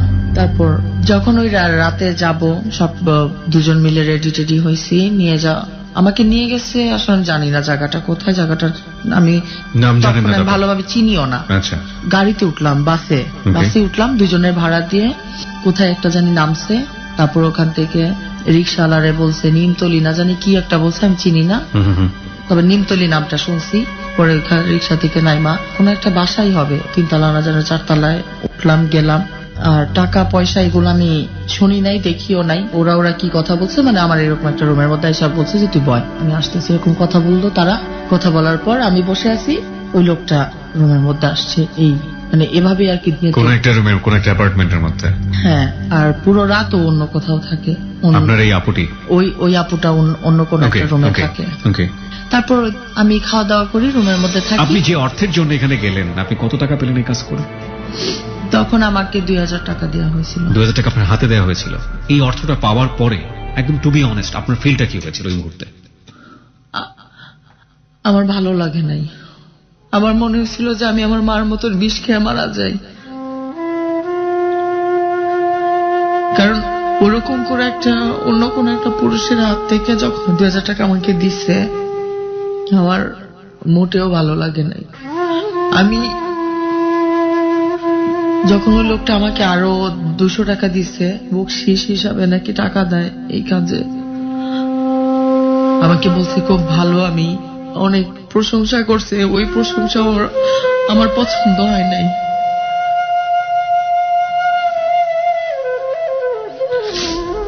প্রিয় শ্রোতা, রূপা যখন বলছে তখন সে 14 বছরের কিশোরী। একজন, কি বলবেন আপনারা, যে শব্দটা উচ্চারণ করেন এই কাজের জন্য, আমাদের সমাজে প্রচলিত শব্দ, সেই শব্দ আমি উচ্চারণ করতে চাই না। খুবই ভদ্র ঘরের একটা সন্তান ছিল রূপা, কিন্তু শৈশবে তার প্রতি যেই টেক কেয়ারটার প্রয়োজন ছিল, বাবা মার মধ্যে যে সুস্থ সম্পর্কের প্রয়োজন ছিল, সেই সুস্থ সম্পর্ক না থাকার কারণে আজকের এই ভদ্র পরিবারের, ধনাঢ্য পরিবারের রূপা কিভাবে নিজের অনিশ্চিত ভবিষ্যতের দিকে ধীরে ধীরে এগোচ্ছে আপনারা বুঝতেই পারছেন। ও যখন বলছে তখন ওর চোখ দিয়ে টপ টপ করে পানি পড়ছে, এবং এই পানিটুকু হয়তো আপনারা হৃদয় দিয়ে অনুভব করতে পারছেন। আমাদের সমাজে অসংখ্য এরকম রূপা আছে যারা কৈশোরে ঠিকমতো পরিবারে বড় হওয়ার জন্য পরিবেশ পায় না, এবং তারা বাধ্য হয়ে এই বিপথে পা বাড়ায়, এই অপরাধ জগতে পা বাড়ায়। শেষ পর্যন্ত তাদের কোথায় ঠাঁই হয়, কি হয় তাদের ভবিষ্যৎ।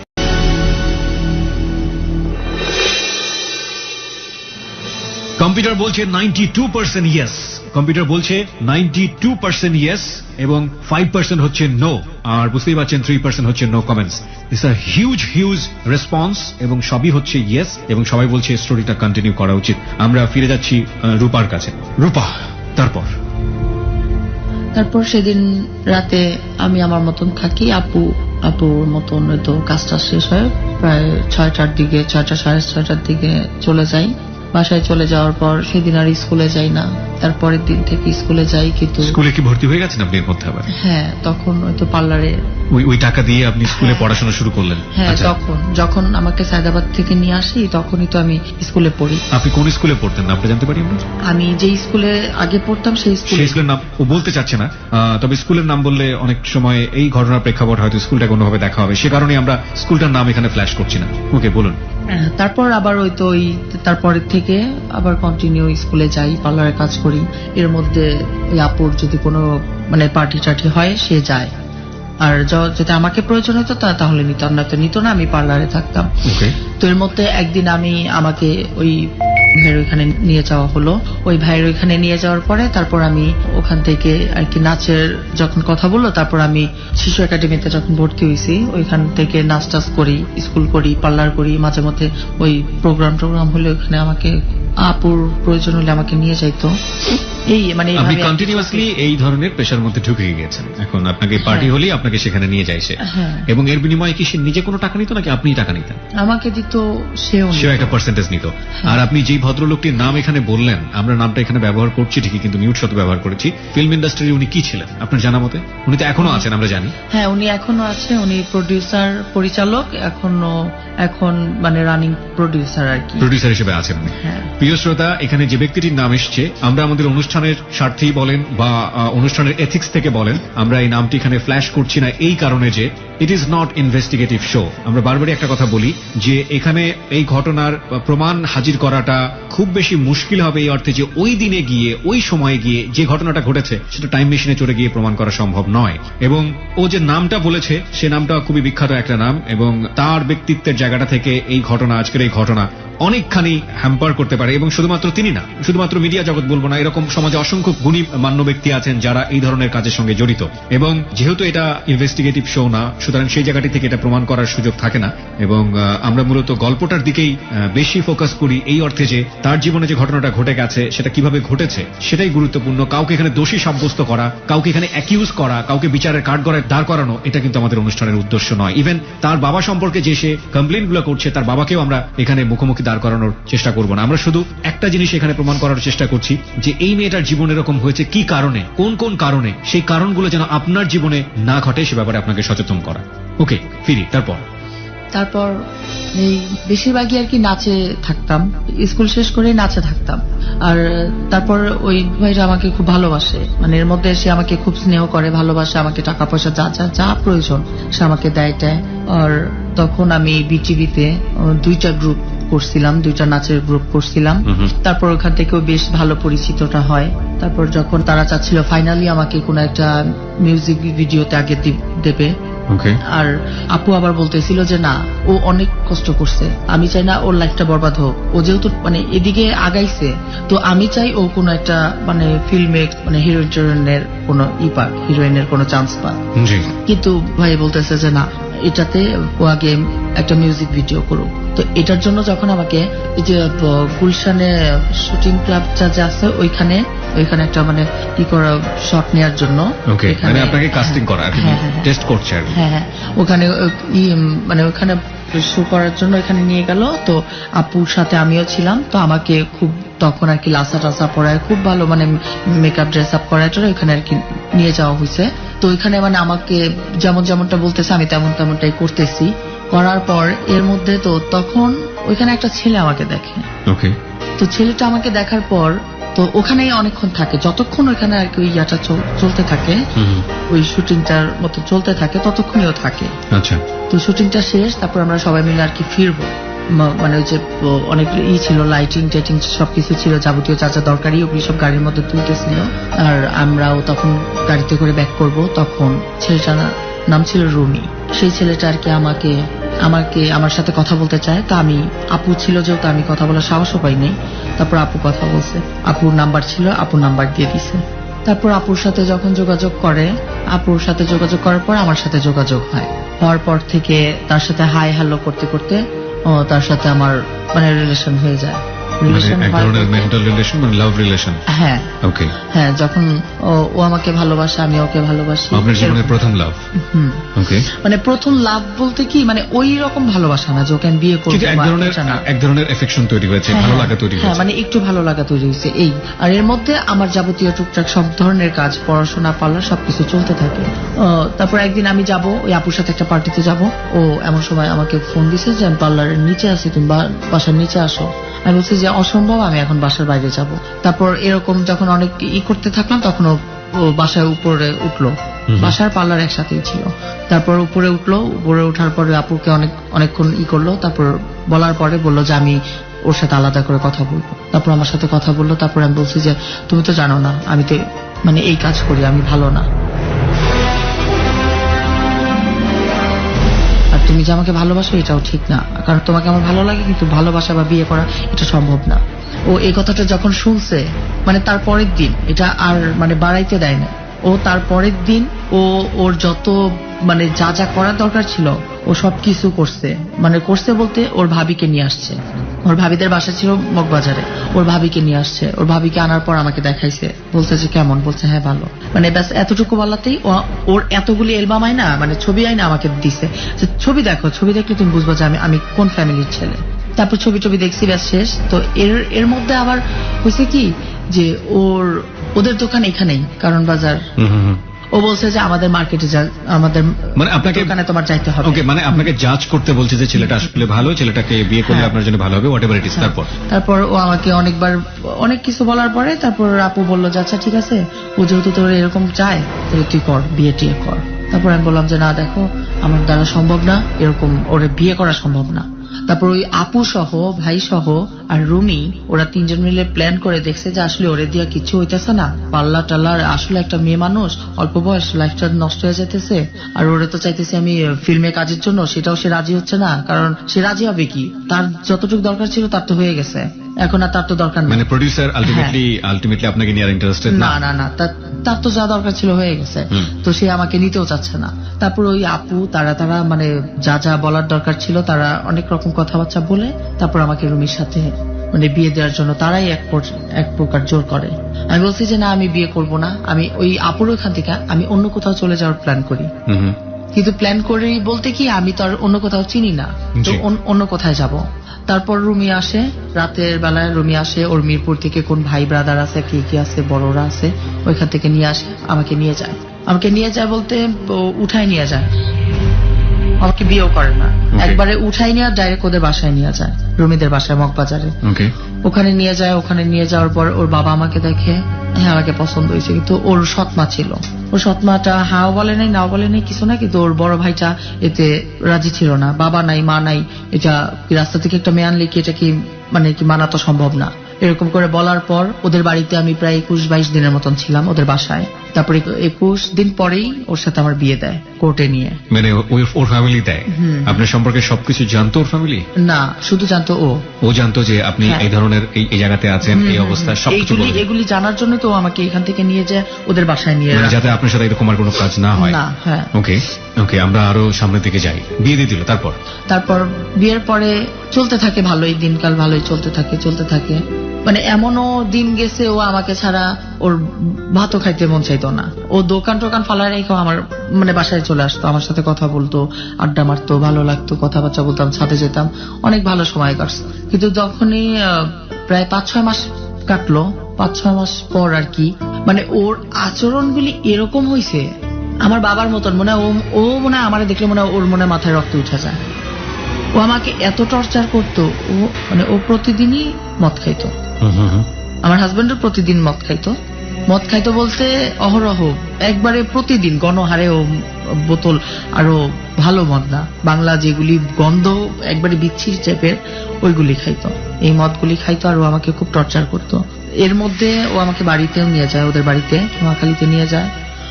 আর বেশিরভাগই ওর সাথে আমার যে 2টা বছর কাটানোর সময়, আমি বলতে পারবো না যে ওর সাথে আমি একটা রাত আমি ভালোভাবে ছিলাম বা একটা মুহূর্ত আমার ভালোভাবে কাটছে।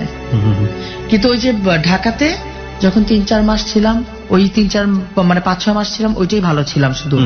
বাড়িতে নিয়ে যাওয়ার পরে গাছের সাথে বাইধাম পর্যন্ত পিটাইছে, গায়ে কাপড় চোপড় পর্যন্ত থাকতো না, এরকম ভাবে ছিঁড়া ফালাইতো, মারতো, মানে অনেক টর্চার করতো।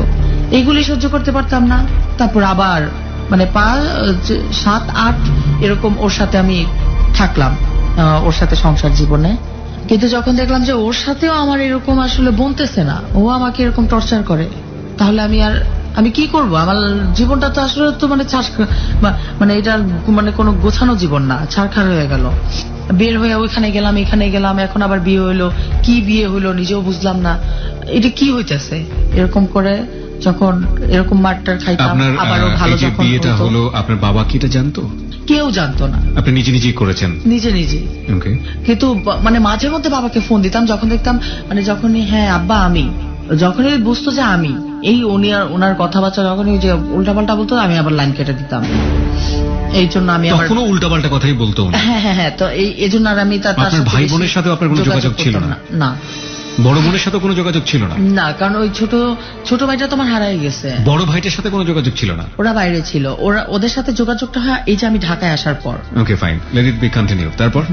তারপর ওই তো ওর যেরকম আবার একদিন আমাকে মারধর করলো, অনেক মারলো। তারপর আমি ভাবলাম যে না, বাসা যেহেতু ছাড়ছিলাম আমাদের বাসা, এখান থেকেও চলে যাই, এটা ভেবে চলে আসি। চলে আসার পর সেই নোয়াখালী থেকে আসছি সকালবেলা, এই না খাওয়া না দাওয়া, প্রায় বিকাল হয়ে যায়।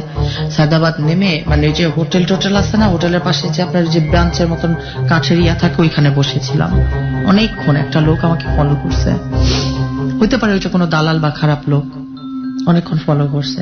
তা আবার ভাবছি যে আবার ওই আপুর কাছে যাব, আবার এরকম করব, দেখি কি হয়, এরকম বসে থাকি। আমি ভাবছিলাম কি যে হয়তো আবার সেই ঘুরেটার আবার সে বাড়িতেই যাবো, আর কোথায় যাবো, আর তো কেউ নাই। তো ওই বেঞ্চের উপরে অনেকক্ষণ বসেছিলাম, পরে ক্ষুদায় এত লাগতেছিল, মানে একটা জায়গায় বসে থাকতে থাকতে একটা বিরক্ত আসে না, একটা মানুষ দেখলে তো তখন বুঝে যে আসলে এই মানুষটার মানে অন্য কোনো কিছু প্রবলেম হচ্ছে। তখন ওই লোকটা আমাকে আসলো, আমার পাশে এসে বসলো, নাম জিজ্ঞেস করলো, নাম আমি তারপরও আমার ওই আসল নামটাই। আর যখন বলছি তখন সে আমাকে বললো কি আচ্ছা ঠিক আছে, তো আপনি আসেন, আমার সাথে আসেন। কি বললেন আপনি তাকে? আমাকে বললো যে আপনি এখানে কেন? আমি বললাম যে আমার হাজবেন্ডের সাথে আমার রাগারাগি হয়েছে, এই জন্য আমি এখানে চলে আসছি। তারপর বললো যে ও আপনাকে একটা চাকরি দেবো, যাবেন? তখন মনে মনে বলতেছি কত চাকরি তো করে আসছি, এখন আপনি আবার আমাকে কি চাকরি দেবেন? রাইট, আচ্ছা ঠিক আছে, কি চাকরি দেবেন? করবো আমি। এটা কোথায় বসেছিলেন আপনি? ওই সায়দাবাদ। কখন এটা? দিনের কোন সময়? সন্ধ্যায়, রাতে নাকি?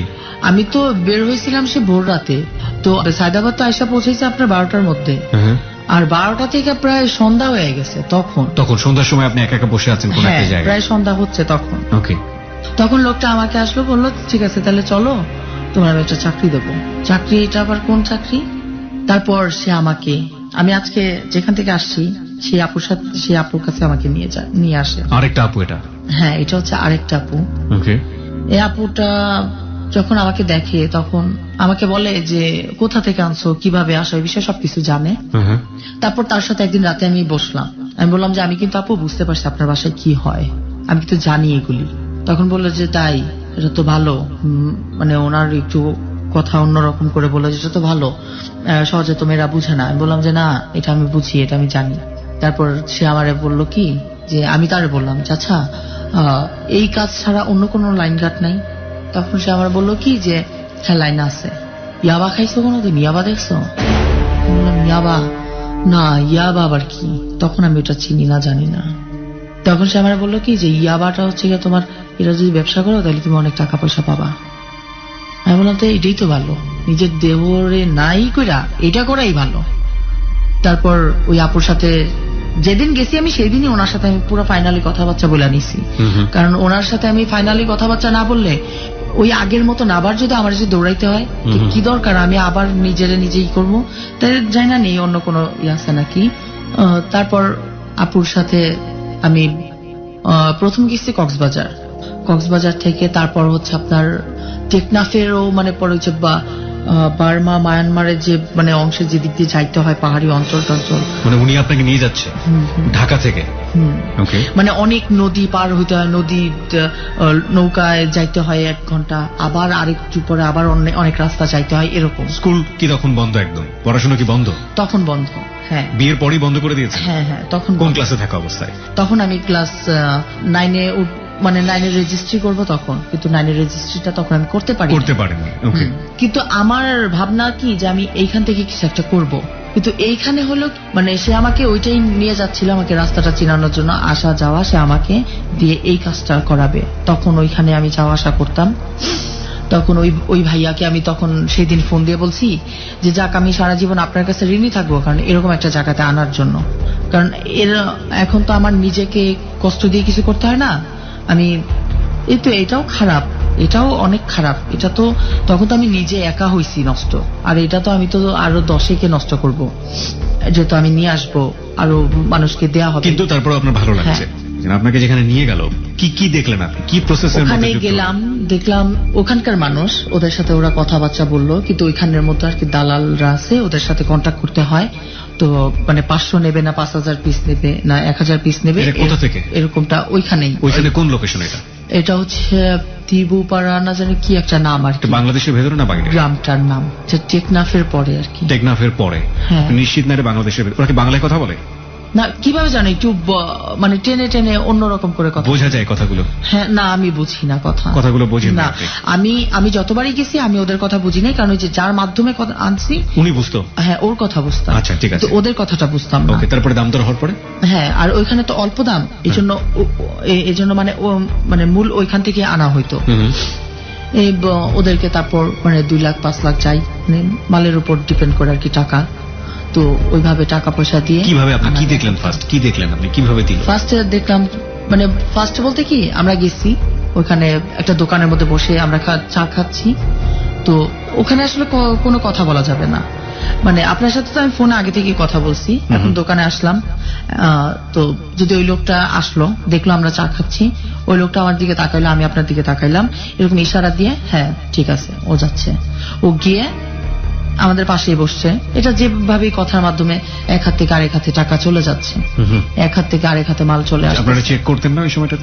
না, তখন চেক করা হতো না, কারণ এটা তারাই বলছে যে এটা যখন এই ব্যবসাটা যখন করা হয়, এটা একজনের প্রতি একজনের বিশ্বাস রাখতে হয়। কারণ এই 5,000 পিস বা 500 পিস বা 2,000 পিস এটা সম্ভব না ওইখানে দাঁড়ায় গোনা, বা এখানে কি 4 লাখ আছে না 3 লাখ টাকা আছে এটাও গোনা কিন্তু সম্ভব না। তো এই জন্য ওইখানে আমরা কখনোই মালটা ওইখানে দেখতে পারতাম না, যেভাবে দেওয়া হইতো সেভাবে। আর আমরাও যে কম দিচ্ছি না বেশি দিচ্ছি ওটাও সে দেখতো না, ওইভাবেই নেওয়া হইতো। তো এভাবেই আর কি চললো। তো যখন আমি আসা যাওয়া করলাম, যখন আমি রাস্তাটা চিনলাম, তখন আমি এরকম নিজে থেকেই করলাম। আর ওর বাসায় থেকে যখন আমি দেখলাম যে হ্যাঁ অল্প কিছুদিনে আমার কিছু পুঁজি হয়েছে, তখন ওটা আমি নিজে নিজে করি, ওইটা দিয়ে আমি নিজে নিজে করি। আর ওর বাসায় থেকে থেকে এই ব্যবসাটা আরো বেশি বড় করে ফেলি। তারপর নিজের টাকা দিয়ে আমি একটা পার্লার করি। আপনি নিজের টাকা দিয়ে একটা পার্লার করে ফেললেন? আপনি সেল করতেন কিভাবে এই ইয়াবাগুলো? আমি সেল করতাম কারণ এই আপুর মাধ্যমেই। এই আপুর অনেক পার্টি আছে, ও আমাকে দিয়ে দিত, ফোন দিয়ে দিত, নাম্বার দিয়ে দিত, গেস্ট। কত টাকা করে কিনতেন, কত টাকা করে বিক্রি করতেন? ওখানে আপনার 70 টাকা 80 টাকা পার ট্যাবলেট। হ্যাঁ, আর এখানে তো আপনার অনেক 500 400 350, মানে লাস্ট নিয়ে 350। এই যে আপনারা রাস্তায় দিয়ে যাচ্ছেন, এত লম্বা একটা জার্নি, কোনো বিপদ হতো না আপনাদের? কেউ ধরতো না? পুলিশ চেক করতো না? না, আমি কখনো পড়েননি? না, আমি কখনো হয় নাই। কিভাবে আনতেন আপনারা কুপন, কিভাবে আনতেন? আসলে আমি, অনেকে তো বলে যে শরীরের মধ্যে পেঁচিয়ে নিয়ে আসে, অনেক ভাবে নিয়ে আসে, আপনি কিভাবে আনতেন? না, আমি ওখান থেকে আসলে পার্লারের কাজ তো আমি জানি। আমি তো আমার চুল অনেক বড় ছিল, ইদানিং আর কি চুলটা কেটে কেটে ছোট করে ফেলছি। আরো 2-3 বছর আগে যখন এটা ব্যবসাটা করছি, তখন চুল মানে পার্লার কাজ তো জানি, নিজেই খোপা করতাম, নিজে স্প্রে দিয়ে খোপা করতাম, খোপা করে চুলের ভিতরে ঢুকায় আনতাম। কতগুলো আটতো ওখানে? 5,000 পিসই তো, কয়টা 10টার মধ্যে তো 5,000 পিস ঢুকায় দিলে হয়ে যায়। আপনার ছোট ছোট প্যাকেটগুলি না, ওগুলি 10টা প্যাকেট ঢুকাইলেই হয়ে যেত। চুলটা যে বড় করে ফুলায় খোপা করতাম, শাড়ি টাড়ি পরতাম, চলে আসতাম। মানে খোপা খুলে গেলে আসলে কখনো খুলে নাই। Okay, fine. So this is the situation, প্রিয় শ্রোতা। ওর খোপা কখনো খোলেনি এবং ও বিজনেস করে এই টাকা দিয়ে সে ঢাকা শহরে একটা পার্লার দিয়েছে। কোন জায়গাটায় পার্লার দিয়েছে? আমি, আপনি লোকেশনটা শুধু বলেন আমাদের। টঙ্গীতে আপনি একটা পার্লার দিলেন। কত টাকা খরচ করে? ওটা আপনার প্রায় 1.5 লাখের মতন খরচ। 1.5 লাখের মতো খরচ করে আপনি একটা পার্লার দিলেন। ওকে, তারপর পুরোপুরি স্বয়ং সম্পূর্ণ ভাবে না, ছোটখাটো ভাবে একটা দিছি। বিরতির ঘন্টা বেজে গেছে। অপরাধের যে রকম সকম সেটা এখনো শেষ হয়নি। অপরাধ শেষ পর্যন্ত কোথায় গিয়ে দাঁড়িয়েছে? তবে অনেকেরই মনে হতে পারে যে হ্যাঁ, ও তো নিজের পায়ে দাঁড়িয়েছে, এখান থেকে চাইলেও একটা সুস্থ সুন্দর জীবনযাপন করতে পারতো। এতটুকু পর্যন্ত মেনে নিলাম এই কারণে যে বাধ্য হয়ে করেছে। কিন্তু তার পরবর্তীতে একটা কথা আছে যে আপনি যখন অপরাধ জগতে ঢুকে যাবেন, কেন জানি এই জগৎটা আপনার পাটাকে খুব শক্তভাবে ধরে থাকে, আপনাকে এখান থেকে বের হতে দেয় না। আর কি অপরাধ বাকি আছে আমাদের এই রূপার জীবনে, সেটা আমরা জানবো ঠিক রাত 1টার টাইম চেক হবার। রূপার কাছে আপনি একটা পার্লার করলেন, তারপর? পার্লার করলাম, পার্লার চলতেছে বলতে আমি পার্লার যে টঙ্গীর ওইখানে নিলাম, ওইখানে তারপর আমি বাসা নেই, ওখানেই আমি থাকি। আমার বাসা ভাড়া, আমার সবকিছু মানে টোটালি আমি দিই। তারপর মানে মাঝে মধ্যে এই আপুর সাথে আসি। মানে এই বিজনেসটাও করছেন মাঝে মাঝে? হ্যাঁ, এটাও করতেছি মাঝে মাঝে বলতে কি, মানে 2-1 দিন পরপরই তো আসতে হচ্ছে আমার। না আসলে তো আমার তো বাসা ভাড়া দিতে পারবো না। তারপর পার্লারের যে ভাড়াটা, এগুলো তো মানে চলবে না আমার। আর পার্লার তো নতুন দিছি, তেমন কাস্টমার নাই, পরিচিতি নাই, আস্তে আস্তে হবে। আর যখন এখানে আসতাম তখন তো আমার পার্লার তো বন্ধ থাকতো, পার্লারে তো কোনো মানুষ নাই, কোনো মেয়ে নাই আমি ছাড়া। তো এইভাবেই আর কি যখন আসা যাওয়া করতাম, তো ওর বাসা থেকে একটা মেয়ের সাথে পরিচয় হয়। জি।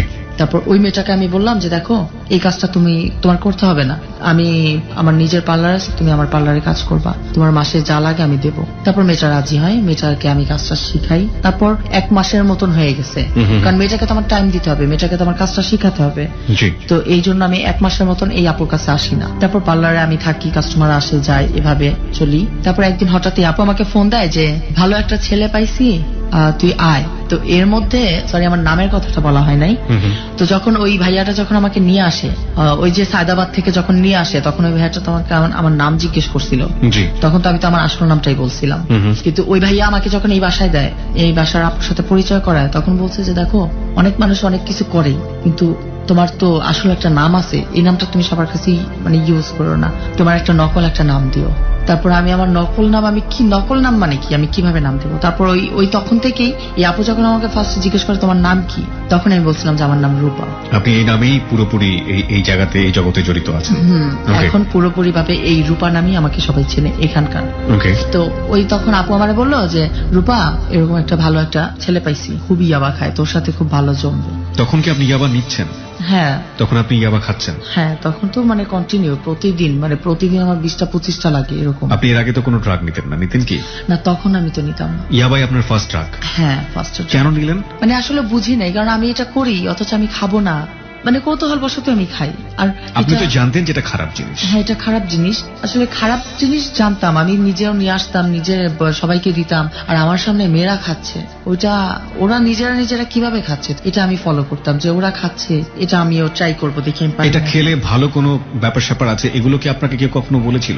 না, এটা খেলে তো অবশ্যই কখনোই ভালো মন মানসিকতা থাকে না, বা ভালো কোনো কিছুই হয় না। তারপরেও আপনি জেনে এই জিনিসটা করেছেন? হ্যাঁ, এটা আমি বুঝছিলাম। তো this is a very very important point প্রিয় শ্রোতা, ও জেনে শুনে এই ধরনের এই কাজটা করেছে। একটা কথা হচ্ছে যে আপনি যে পরিবেশে থাকবেন সেই পরিবেশটাই আপনাকে কোনো না কোনোভাবে ইনফ্লুয়েন্স করবে সেই কাজগুলোর জন্য। ও যে পরিবেশে বড় হচ্ছে সেই পরিবেশ কিন্তু আলটিমেটলি ওকে ইনফ্লুয়েন্স করছে যে খারাপ কাজগুলো করার জন্য। হ্যাঁ, তো আপনার আপুটা বলল যে আমি এই আপু নিয়ে অনেকে কনফিউজ হয়ে যাবে। প্রথম একজন আপুর কল্যাণে আজকে আপনি এই জগতে, তারপরে একজন আরেক আপু, দ্বিতীয় আপুর প্রসঙ্গে আপনি আপুগুলোর নাম বলতে চান না, তো এই দ্বিতীয় আপু আপনাকে বললো যে এরকম একজন খদ্দের আছে বা কেউ একজন আছে কাস্টমার, সে আসলে আপনার মতো প্রচন্ড রকম ইয়াবা খায়। তারপর আমি ওখান থেকে চলে আসি বা আমার বাসা থেকে চলে আসার পর যখন দেখি যে এরকম এই ভাইয়াটা ওই ইয়াবা খায়, তারপর আমি ওনার কন্ট্যাক্ট নাম্বার নেই। তারপর আমি বলি যে আপনি কোথায় থাকেন? উনি বলে যে উনি উত্তরাতে থাকে। তো আমি বললাম উত্তরা তো আমার জন্য অনেক কাছে, তা আপনি আর এত কষ্ট করে এখানে আসেন কেন, মানে মালিবাগ রামপুরা এখানে আসেন কেন? তো আপনি তো আমার ওইখানেই তো আমার সাথে কন্ট্যাক্ট করতে পারেন, আর আপনি আমার কাছ থেকে মানে 500 করে দিবেন, আপনি আমার কাছ থেকে ভালো জিনিস পাবেন। কি নাম এগুলার? তারপর আর এখন তো কোনটা ভালো সবচেয়ে ভালো? তো তাকে আমি বলছি, তো তার সাথে সেদিন আমি খুব খাইছি, সেও খাইছে আমিও খাইছি। খাওয়া দাওয়ার পরে তারে বললাম যে চলেন আজকে আপনি আমার বাসায় যাবেন। তো সে বলল যে না আজকে যাব না, আজকে তো আমার টাইমই নাই, তো আমার নাম্বারটা তুমি রাখো, তুমি আমার সাথে যোগাযোগ করবে। আমি বলছি যে আমি আপনার সাথে যোগাযোগ করতে পারবো না, আপনি আমার নাম্বারটা রাখেন, আপনি আমার সাথে কন্ট্যাক্ট করবেন। তারপর আমি আমার নাম্বারটা তারে দিছি। তারপর সে মাঝে মধ্যে আমার সাথে কন্ট্যাক্ট করতো। এর মধ্যে এই আপুর বাসায় আসা যাওয়াও করি। তো একদিন এর মধ্যেই আর কি এই ব্যবসা চলতেছে, ইয়াবার ব্যবসা চলতেছে। আপনার হাজবেন্ডের সাথে কোনো যোগাযোগ নেই? না, আমার ওই হাজবেন্ডের সাথে আমার কোনো প্রকার যোগাযোগ নাই। এই ছেলের সাথে যে আপনার ইয়াবার ব্যাপার নিয়ে কথা হচ্ছে সেই দিন পর্যন্ত কতদিন? এই তো ওইখান থেকে আসলাম, ওর সাথে সংসার করলাম তো 2 বছরের মতো। 2 বছরের পরে আপনি যে পার্লার করলেন এবং মাঝে মাঝে তখন এটা করতে মোটামুটি আমার 1 বছরের মতো। মানে 1 বছরের মধ্যে কোনো যোগাযোগ হয়নি তার সঙ্গে? না। ওকে, তারপর এই 1 বছরের মতন লাগছে যখন আমার পার্লার টার্লার সবকিছু হয়েছে, এগুলো তো চললো, মানে ইয়াবা প্লাস পার্লার এগুলো চললো, বাসা ভাড়া টাড়া দিয়ে মানে চলতেছে আমার কোন রকম। তারপর একদিন আমরা বান্ধবীরা সবাই মিলে বাড্ডাতে গেলাম। বান্ধবীরা বলতে কি মানে নানান বান্ধবী আর কি হইছে। তো ওদের মাধ্যমে মানে মানে পার্লার করতে গেছি বা ইয়াবার ব্যবসা করতে গেছি বা ওই পার্টি করতে গেছি, অনেক জায়গায় মেয়েদের সাথে পরিচয়। তো ওখান থেকে আর কি কিছু আমরা ভালো, আমাদের যাদের সাথে ভালো বন্ধুত্ব হয়েছে আমরা কন্ট্যাক্ট করি সবসময়। তো আমরা রামপুরা মোল্লা টাওয়ার মার্কেটে গেছি, মার্কেট করি, আমি শাড়ি কিনি, অনেক কিছু। তারপর ওই ফাস্টফুডের দোকানের মধ্যে বসে আমরা খাচ্ছি, আর পাশে প্রায় 3-4টা ছেলে আড্ডা মারতেছে, খাইতেছে। তো ওখান থেকে একটা ছেলেকে আমার ভালো লাগছে। আপনারই ভালো লেগেছে? হ্যাঁ, আমার ভালো লাগছে। যাকে বলে যে প্রথম একটা ভালোবাসা বা লাভ, এটা আসলে এটাই। হ্যাঁ, কিন্তু আমি যাকে বিয়ে করছিলাম, যার সাথে আমার সংসার হয়েছে, তার প্রতি আমার এরকম একটা ফিল হয় নাই। তারপর আমি ঘুরে ঘুরে বারবার ওই ছেলেটার দিকে তাকাচ্ছি। তারপর আমার একটা বান্ধবী আছে, ডলি নাম বান্ধবীটা, ও আমাকে বলতেছে, কিরে রূপা তুই কার দিকে বারবার তাকাইতেছিস? ওকে আমি বলতেছি যে দেখ পিছনে দেখ, কি সুন্দর একটা ছেলে দেখ বসে আছে। বলে এইখানে একটা না প্রায় 4-5টা, তুই কোনটার কথা বলতেছিস? পরে বললাম যে ওই যে মানে কালো শার্ট বা এরকম এরকম, পরে করলাম, ইঙ্গিতে বুঝাইলাম। ওরা উপরে মানে আমরাই ছেলেদের সাথে মজা করতেছি, কিন্তু ওরা আমাদেরকে দেখে মনে হইতেছে যে খুব লজ্জা পাইতেছে, এরকম একটা অবস্থা। তারপর আমার যাকে ভালো লাগছে ওর দিকে মানে তাকায় বারবার, আমি শুধু হাসতেছি। তারপর ওদের মধ্যে থেকে একটা ছেলে এসে আমাদেরকে বলতেছে যে আচ্ছা আপু, আপনাদের সমস্যাটা কি? আপনারা আমাদেরকে দেখে এরকম হাসতেছেন কেন? মানে আমি তখন বললাম যে কেন ভাই, আপনি কি লজ্জা পাচ্ছেন? তখন বললো যে না, লজ্জা তো পাবেন আপনারা, কিন্তু আপনারা আমাদেরকে দেখে এরকম হাসতেছেন কেন? তারপর আমি বললাম যে আপনার যে ওই যে সাইডে যে একটা ছেলে আছে, ওই ছেলেটার কন্ট্যাক্ট নাম্বার মানে আমাকে এনে দেন। মানে আমি এভাবে ডাইরেক্ট বললাম। তারপর বললো যে কেন, আপনি ওর কন্ট্যাক্ট নাম্বার দিয়ে কি করবেন? আমি বললাম যে আমার ভালো লাগছে, এই জন্য আমি ওর কন্ট্যাক্ট নাম্বার চাইছি। এরকম করে যখন বলছি তখন ও বললো যে আচ্ছা ঠিক আছে, আমি বলে দেখি নাম্বারটা দেয় নাকি। যখন ওর মানে নাম্বারটার কথা বলছে, ও নিজেই উঠে আসছে। উঠে এসে আমাকে বলতেছে যে আপনার নাম কি? আমি বললাম যে রূপা। তারপর বলে যে আপনারা এখানে কেন আসছেন? আমি বললাম যে কেন আসছি দেখতে পারতেছেন না, আপনাদের সাথে মজা নিবো এই জন্য আসছি। তারপর অনেক হাসাহাসি হয়েছে, অনেক কথাবার্তা, মানে এর মধ্যে অনেক কথাবার্তা বলছি। বলার পর তারপর ওই ছেলেটা বলতেছে যে চল, এরা মনে হয় ভালো না, এরা দেখছিস কিভাবে নিজেরা বেহায়ের মতন নিজেই সাথে সাথে নাম্বার চাইতেছে। কোন ছেলে বলেছে? যে ছেলেটাকে আপনার পছন্দ হয়েছে? না, ওর সাথে আরেকটা। বলতেছে ওরা মনে হয় ভালো না, দেখ নিজে থেকে কিভাবে ট্যাপ ট্যাপ করে তাকায় আছে, চল, এর অনেক ফাস্ট, এদের সাথে কথা বলা সম্ভব না।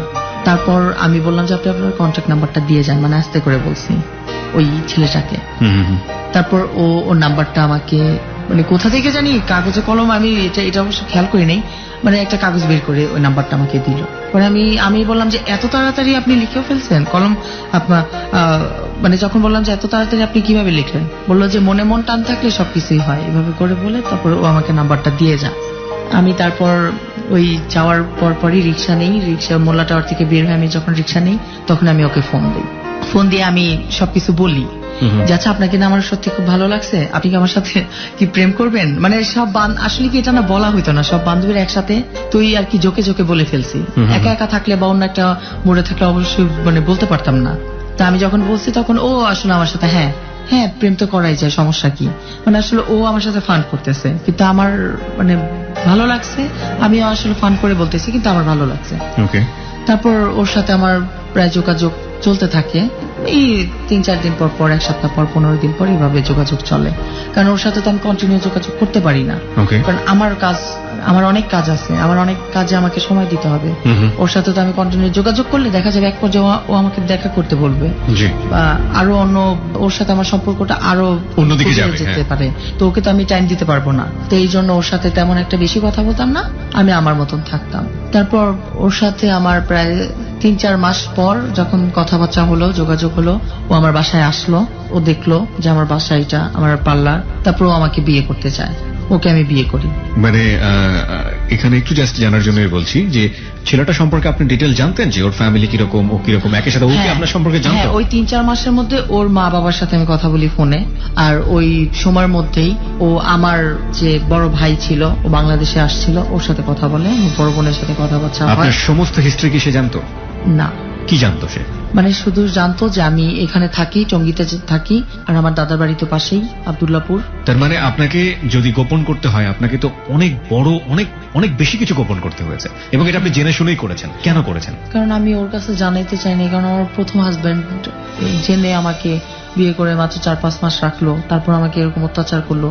ও যদি জানে তা ও তো আমাকে অথবা অত্যাচার করতে পারে। আপনার ফার্স্ট হাজবেন্ড কি যখন আপনাকে অত্যাচার করতো তখন আপনাকে এগুলো নিয়ে কোটা দিত, এগুলো নিয়ে কথা বলতো? হ্যাঁ, গালাগালি তো করতো, মারতো। এবং আপনি এই জন্যই আপনার একটা ইতিহাস, আপনার সমস্ত সত্যকে গোপন করে আপনি তৃতীয় জনের কাছে আপনার জীবনের সুখ খুঁজতে চেয়েছেন।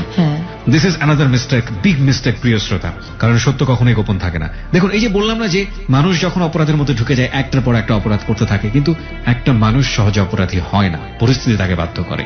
আজকে যে কিশোরী বা শৈশবের যে রূপাকে আমরা আবিষ্কার করেছি, সেই রূপাকে আপনি অপরাধী বলেন বা সামাজিকতার জায়গা থেকে প্রচন্ড নিন্দনীয় ব্যক্তি বলেন, সে কিন্তু পরিস্থিতির শিকার। এবং একটা কথা আছে রবীন্দ্রনাথের, যাকে তুমি পেছনে ফেলছো সে তোমাকে পেছন থেকেই টানবে। এই রূপাদেরকে পেছনে ফেলে সমাজ বলেন বা আপনি বলেন, আমি বলেন, চারপাশ বলেন, কেউই কখনো ভালো থাকতে পারবে না।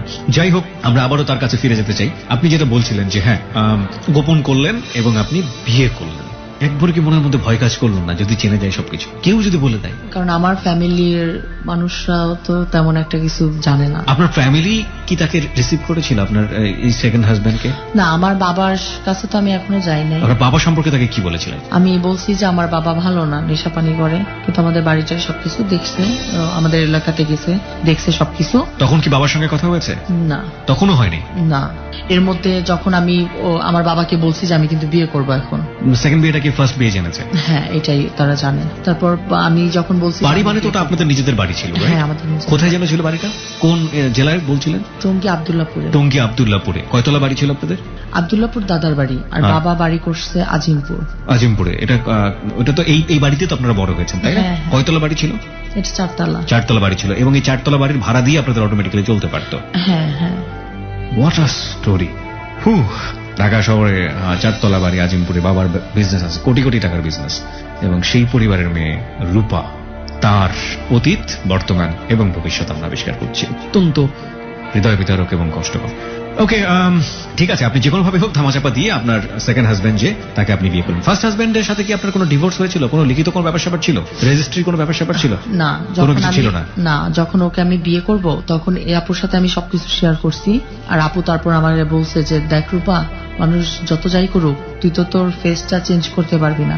এই আপু জানে যে এটা আমার আসল নাম না, কিন্তু বলতেছে যে তুই তো সবকিছু চেঞ্জ করলি, সব নকল দিলি, কাগজপত্র তুই টাকা পয়সা দিয়ে ঘুষ দিয়ে নকল করলি, কিন্তু তুই তো তোর বডিটা, ফেসটা তোর নকল করতে পারবি না, তুই ওকে ডিভোর্স দে।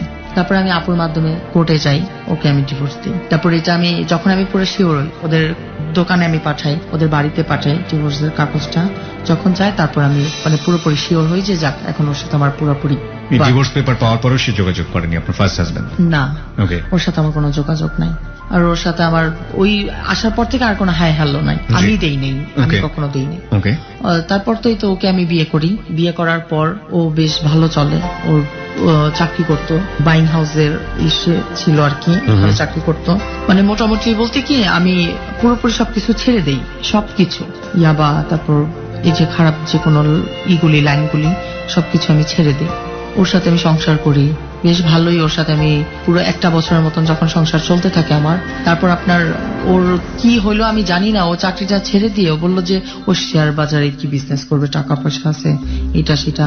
ও আমার এই যে গয়না টয়না দিছিল, গয়না টয়না সবকিছু বিক্রি করলো, ওর হুন্ডাটাও ও বিক্রি করলো, ও সবকিছু বিক্রি করে ও আমারে বললো যে তুমি চিন্তা করো না, বেশি দিন লাগবে না, আমার এইটা উঠতে বেশি দিন লাগবে না। কিন্তু এই আশা করে ও যে কোন আশা করে যে এটা ওই মানে লাভের আশা করতে গিয়ে আর লাভ হইল না, শেয়ার বাজারে ধরা খেয়ে গেল। হ্যাঁ, ধরা খাইছে। ধরা মানে মানে এটা বড় আকারে, সবকিছু, সব টাকা একবারে মায়ের, কোনো 1 টাকাও লাভ আসেনি। ওকে।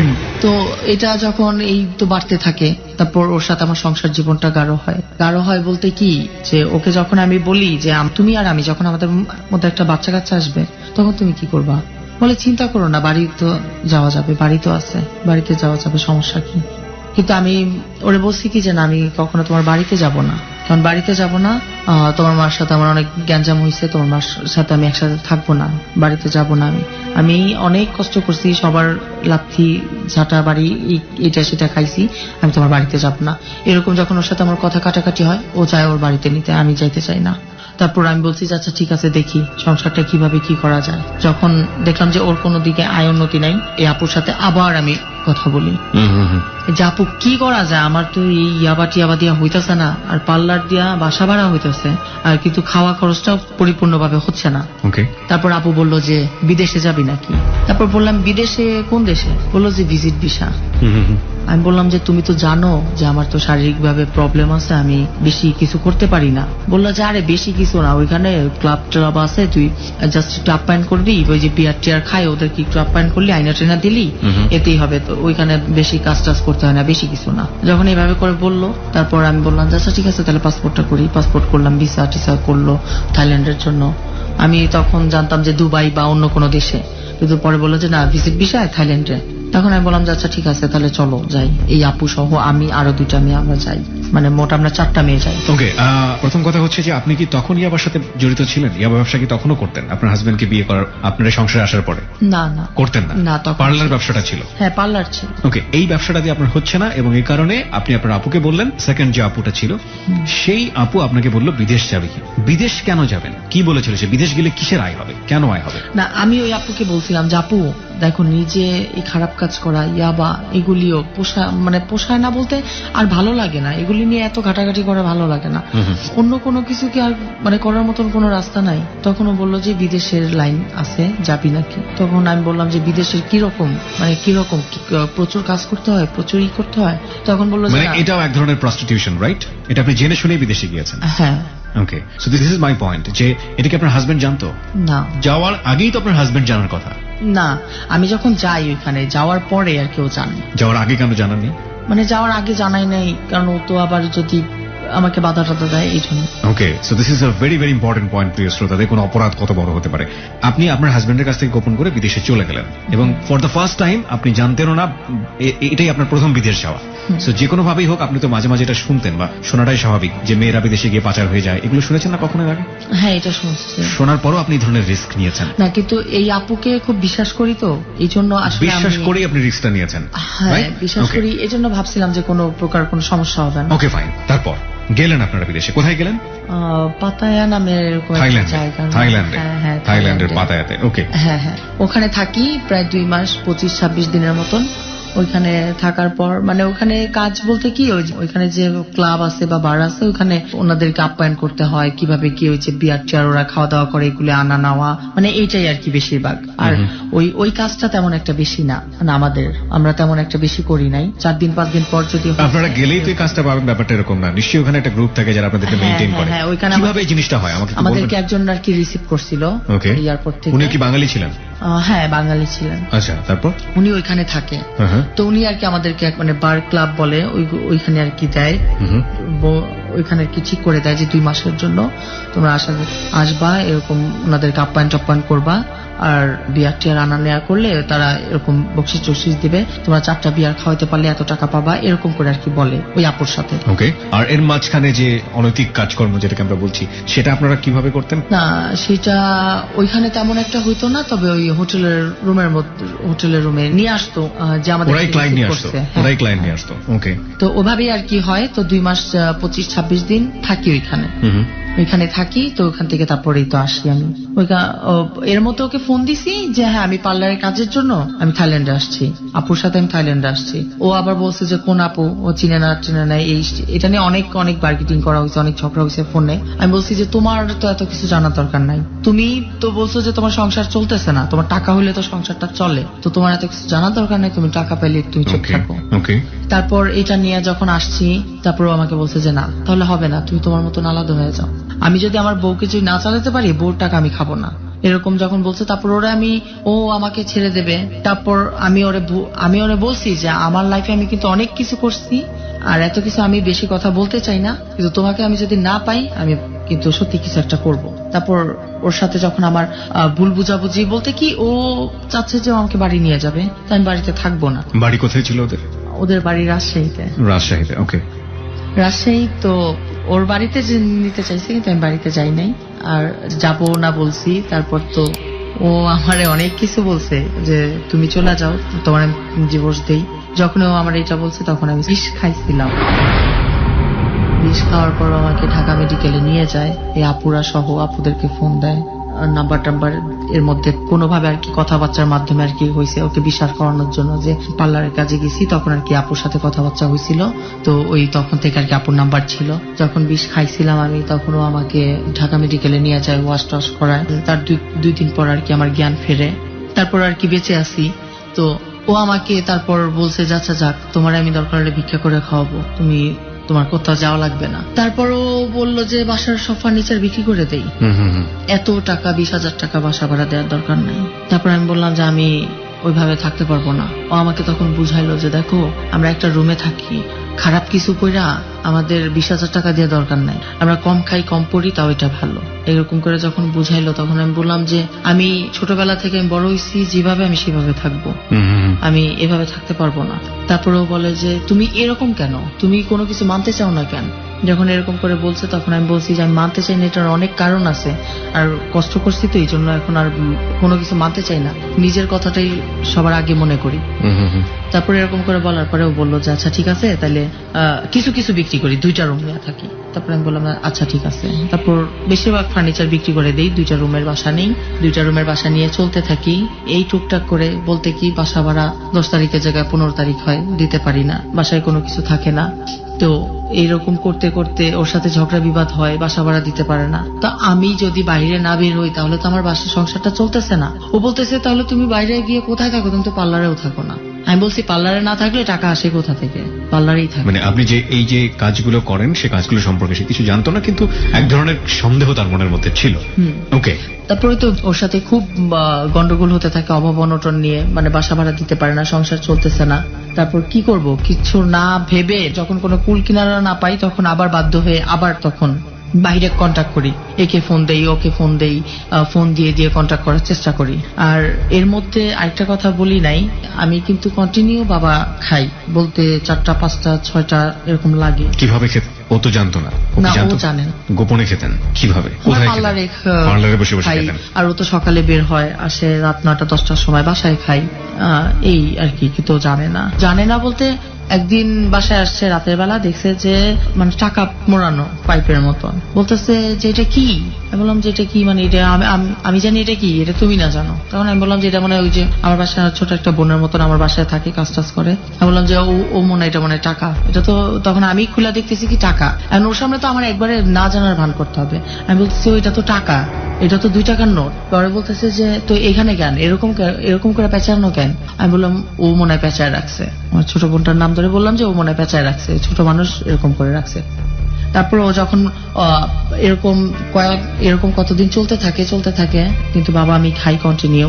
বাবা না খাইলে দেখা যায় কি যে আমার মানে বমি বা মাথা টাথা ঝিমঝিম করে, মানে অন্যরকম একটা ফিল হয়, মানে আমি হাঁটতেছি কিন্তু আমি মানে উপর নিচ করে হাঁটতেছি এরকম একটা মনে হয়। তারপর এরকম করেই মানে আমার ফ্যামিলি মানে আমার মানে সাংসারিক ভাবে চলতে থাকি। এই যখন আটকায় যাই তখন কাউকে ফোন দেই, কারোর সাথে গিয়ে 2-1 ঘন্টা টাইম পাস করে আসি, বা তার বিনিময়ে সে কিছু দেয়। তো এভাবেই আর কি বাসা ভাড়া বা সংসার বা পার্লারে কিছু টুকটাক করে। মানে তখন আপনি প্রস্টিটিউশন পেশায় জড়িয়ে গেছেন, এবং এটা আপনার হাজবেন্ড জানে না?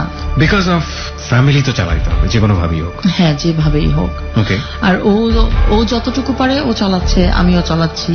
আর বাসা ভাড়া তো শুধু না, মানে যাবতীয় অনেক খরচ দিয়ে তো চলে না, 20,000 টাকাতেও চলে না, প্রায় না হলো 50-60 টাকার মতন লাগে মাস শেষে। তো এত টাকা কোথায় পাবো? 50 থেকে 60,000 এত টাকা কেন লাগতো? এত টাকা বাসা ভাড়া, দোকান বাসা ভাড়া কত ছিল? বাসা ভাড়াই তো 16-17 হাজার টাকা। আমি আপনাদের অপরাধের যে জায়গাগুলো পাচ্ছি, মানে ক্লিয়ারলি সেগুলো অপরাধ। সেগুলো হচ্ছে যে জিনিসগুলো কাট ডাউন করেও কোন রকম পার্লার দিয়ে নিদারুণ সৎ থেকে জীবনযাপন করা যেতে পারতো, সেই জিনিসটা আপনারা করেননি। 1 2 নাম্বার সেটা হচ্ছে যে হ্যাঁ হতে পারে যে আপনি একটা খুব ভালো লাক্সারিয়াস পরিবেশে বড় হয়েছেন, বা আপনার হাজবেন্ডেরও বোঝানোর যে জায়গাটা সেটা সে বুঝিয়েছে, তারপরেও আপনার জায়গা থেকে আপনি সেই জিনিসগুলো স্যাক্রিফাইস করেননি। সেটার পেছনে আপনার ব্যাকগ্রাউন্ড অনেকখানি দায়ী, বিকজ আপনি শৈশব থেকে অনেক বেশি পরিমাণে কষ্টের মধ্যে মানুষ হয়েছেন। কিন্তু এই যে এই কাজটি করে, এই অনৈতিক কাজটি করে একটু ভালো থাকা, এই অনৈতিক কাজ করে একটু লাক্সারিয়াস ভাবে চলা, এটা আমার মনে হয় না কেউই এটা মেনে নিতে পারবে। এটা আপনার জন্য অবশ্যই অনেক বড় একটা অপরাধ। হ্যাঁ, তারপর কি হলো? তারপরেই তো এরকম ফোন দেই, চলে যাই, আসি, মানে এভাবেই থাকি। যখন আমার হাজবেন্ড জিজ্ঞেস করে যে তুমি ফোন দিছি ধরো নাই, কোথায় ছিলা, তখন বলি যে পার্লারে তো হয়তোবা মানে ফেসিয়াল করতেছি, বা কারো নেল পরিষ্কার করতেছি, বা কারো চুল করতেছি, মানে এরকম করে কাটায় দেই কথা। তারপর আর কিছু বলে না। এভাবে তো মানে বেশি দিন চলতে থাকে না, কারণ একদিন ও দেখা গেছে যে মানে বাসা ভাড়া 5,000 দিল, বাকি 10,000 দিতে পারলো না। আমি 10,000 দিছি, আরো 2,000 টাকা শর্ট। তো এভাবেই আর কি ওর সাথে আমার মানে দিনকে দিন শুধু গ্যাঞ্জাম হয়, টাকা পয়সা নিয়ে। শুধু গ্যাঞ্জাম হয় বলতে কি অনেক গ্যাঞ্জাম বাড়ে। তো এরকম গ্যাঞ্জাম বাড়তে বাড়তে একদিন এরকম বাসায় চাল ছিল না, তারপর আমি আর আমার বোন আটা ছিল, ওইটা আমি রুটি বানাই কারণ আর রুটি এটাও আমাকে বেশি একটা শুট করে না, কারণ রুটি খেলে আমার গ্যাসের সমস্যা হয়। তো এরকম 2-3 দিন করে খাইছি, তারপর দেখি ওর কোনো পাত্তা নাই। একদিন গেলে বাসায় 10 দিন আসে না, ফোন দিলে ফোন ধরে না। ওর কি হইলো, বাসা তো যাই হোক চলতেছে, তো এখন তো আমি বাইরে যাই না, আমি তো পার্লার আর বাসা, আমি তো এখন তো বাসায় পড়ে থাকি। তাহলে ও মানে আমার সাথে এরকম বিহেভ করতেছে কেন, ফোন ধরে না কেন? তখন আমার ইয়াবা খাওয়ার মাত্রা আরো বেশি বাড়ে, আর আমার মাথা তখন আরো বেশি নষ্ট হয়। ও যখন ফোন না ধরে তখন আমি মনে হয় যে বাসার মধ্যে পুরোপুরি একটা মানে মেন্টালি ভাবে আমার তখন অন্যরকম একটা সিচুয়েশন তৈরি হয়। তখন আমি হাত কাটি, পা কাটি, মাথা তো অনেকবার ফাটাইছি। মানে আমার পাগলামি বলতে কি, মানে খারাপ যত গুণ আছে মনে হয় যে তখন মনে হয় যে সবকিছু আমার উপর ভর করে, এরকম একটা অবস্থা হয়। এরকম যেদিনে একদিন এরকম প্রায় 16 থেকে 17টা ইয়াবা খাইছি, পরে ফোন দিতেছি, ফোন ধরে না। বাসার মধ্যে একটা খাওয়া নাই, বাজার নাই, কিচ্ছু না, মানুষকে ফোন দিয়ে মানুষের সাথে কন্ট্যাক্ট হচ্ছে না, কি করব? ওকে ফোন দিয়ে ফোন ধরে না। তো আমি আমার জায়গা থেকে ভাবতেছি কি যে না, এই এতদিনে তো অনেক কিছু করার চেষ্টা করছি, কিন্তু কোনো দিকে কোনো লাভ হইল না। তাহলে আমি আবারও তখন ডিসিশন বলতে কি ফেলাই ওই দিনই আর কি। তারপর খাওয়ার পরে তো আমি মানে খালি পেট, একেবারে খালি পেট। খাওয়ার পর থেকে মানে শুধু তিতা তিতা পানি বের হইতেছে, বমি বমি আসতেছে। ছোট বোনটা আমাকে নিয়ে পাড়াপাড়ির মতন করতেছে, বারবার ফোন দিতেছে, লোকটাও ফোন ধরে না। মানে এরকম একটা অবস্থানে পরে বাড়িওয়ালা সবাই জানাজানি হয়েছে, আসছে, তারা আমাকে ধরে ধরে হসপিটালে নিয়ে যাওয়া, ওয়াশ টোয়াশ করা। তারপর 2 দিনের মতন সুস্থ হলাম। তারপরে ওর কোনো খবর নাই। তার প্রায় 1 সপ্তাহের মতন আসছে, 1 সপ্তাহ পর আসছে। তারপর বাড়িওয়ালা আন্টি বলতেছে যে তুমি এতদিন পর আসছো, তোমার বউ তো মারা যাইতো, তোমার বউ তো এই করছে, এরকম। পরে ওর কোনো সারা শব্দ নাই বলতে ও এখন বলতে চাই কি যে তুমি তোমার পথ বাছো, আমি আমার পথ বাছি, মানে দুজন ডিটাচড হয়ে যায়। যে আমি 10 দিন পর আসবো, তুমি চিল্লাচিল্লি করবা, কান্নাকাটি করবা, আবার আমি 20 দিন পর আসবো, তুমি এরকম করবা। তো তোমার লাইফ নিয়ে তুমি থাকো, আমার লাইফ নিয়ে আমি থাকি। মানে মূলত কি, আমি ওকে ছাড়তে চাই না। আমি ওকে বলছি যে দেখো, তোমাকে আজকে একটা সত্যি কথা বলি, তুমি যদি চাও তোমার জন্য আমি অনেক কিছু করতে পারি, তোমার জন্য যদি খারাপ কোনো কিছু করতে হয় আমি তাও করবো, তারপর তুমি আমার সাথে থাকো, আমি কিন্তু তোমাকে ছাড়া থাকতে পারবো না। আর তোমাকে ছাড়া একটা রাত আমি যদি থাকি, আমার কাছে অনেক অনেক কিছু মনে হয়। তারপর ওরা আমি নিজেই বলছিলাম যে দেখো, তুমি যদি আমার পাশে না থাকো, আমি কিন্তু সেদিন যে বলছিলাম যে টাকা পেঁচানো, আমি কিন্তু ইয়াবা নিয়ে খাইছি। তখন সবকিছু শুনলো। আপনি প্রস্টিটিউশনের কথাও বলেছেন? না, ওটা বলেন। ওকে, ইয়াবা খাই, এটা বলেছেন, এটা জানি। তারপর সে শুনলো শুধু আমার কথাগুলো। আমি বলছি যে তুমি যদি আমার লাইফে না থাকো, আর আমার যে লাইফটা, যে একটা ছোটবেলা থেকে যে কাউকে ভালোবাসা ভালো লাগে, সেটা কিন্তু ফার্স্ট তুমি। তো আমি কিন্তু তোমাকে নিজেই ডাইরেক্টলি বলছি, তো তুমি ছাড়া কিন্তু আমি অন্য কোনো কিছু ভাবতে পারি না। তো তুমি যেভাবে চাও আমি সেভাবে তোমাকে রাখবো। একটা স্বামী যেভাবে তার বউকে রাখে, আমি তোমাকে সেভাবে রাখবো, শুধু আমাকে ভালোবাসা দিবা। কিন্তু ওর প্রবলেমটা যে কোথায় আমি নিজেও জানি না। আমি বলছি যে আচ্ছা ঠিক আছে, বা আমি ওকে তখনই বলছি যে তাহলে আসো আমরা বাসা টাসা চেঞ্জ করে ফেলি, এক রুমের একটা বাসা নেব, 3,000-4,000 টাকার দামের রুমের বাসা নেব, পার্লারটা চলবে, তুমি আর আমি থাকবো। তারপর যদি কোনো কিছু হয়, ভাগ্য যদি কোনো দিকে মোড় দেয় তো দেবে, না দিলে নাই। ও তাতেও মানে না এরকম। আবার কিছুদিন যায়, আবার এই টাকা পয়সা নিয়ে আমি বলি যে তুমি কোন টাইপের, তুমি আমার সাথে কথা বলো। আরে স্বামী স্ত্রী তো ডিসকাস করে যে সংসার কি হবে না হবে, তুমি তো আমার সাথে আলাপ করতে পারো। আমার সাথে আলাপ করে না, আমার সাথে কোনো কিছু না। একদিন এরকম যখন ওরে আমি উল্টাপাল্টা বলা শুরু করলাম, ও আমাকে খুব মারলো, আর প্রচুর গালি দিচ্ছে। সেদিন প্রচুর গালি দিয়া বলছে যে তোর মতন মানে মেয়ে মানুষ আমার কোনো প্রয়োজন নাই, তুই আমার কাছ থেকে দূরে সরে চলে যা। তো ওই বছরটা মানে শীত ছিল, তো শীতের দিন রাত ওর সাথে খুব ঝগড়া, খুব গালাগালি করছে আমাকে অনেক মারছে সেই দিন। তারপর আমি মেক্সি পরা ছিলাম, মানে এমন ভাবে মারতেছিল, মেক্সিটা আমার পুরাপুরি ছিঁড়ে ফেলছে, আমার গায়ে আর কিছু ছিল না। অনেক মারছে, ওই সেদিনই অনেক মারামারি হয়েছিল, আমাকে অনেক মারছিল। তারপর আমি ওর পা ধরে বলছিলাম যে দেখো, তুমি আমার কিন্তু আর মাইরো না, তুমি আমার মাইরাটেরা তো তুমি তো 1 মিনিটের জন্য হলো তো তুমি তো কোথাও যাবা, আমি কিন্তু যে কোনো একটা কিছু করে ফেলবো। ও থামে নাই, ও আমাকে অনেক মারছে। যখন মারছে তারপর ওইভাবে রাখছে আমাকে বাইরে, আমার এতটা লজ্জা লাগছিল যখন আমাকে ওইভাবে সবাই রাখছে দূর মানে? থেকে দেখতেছে, মানে আমি একবারে উলঙ্গ অবস্থায় ছিলাম তখন।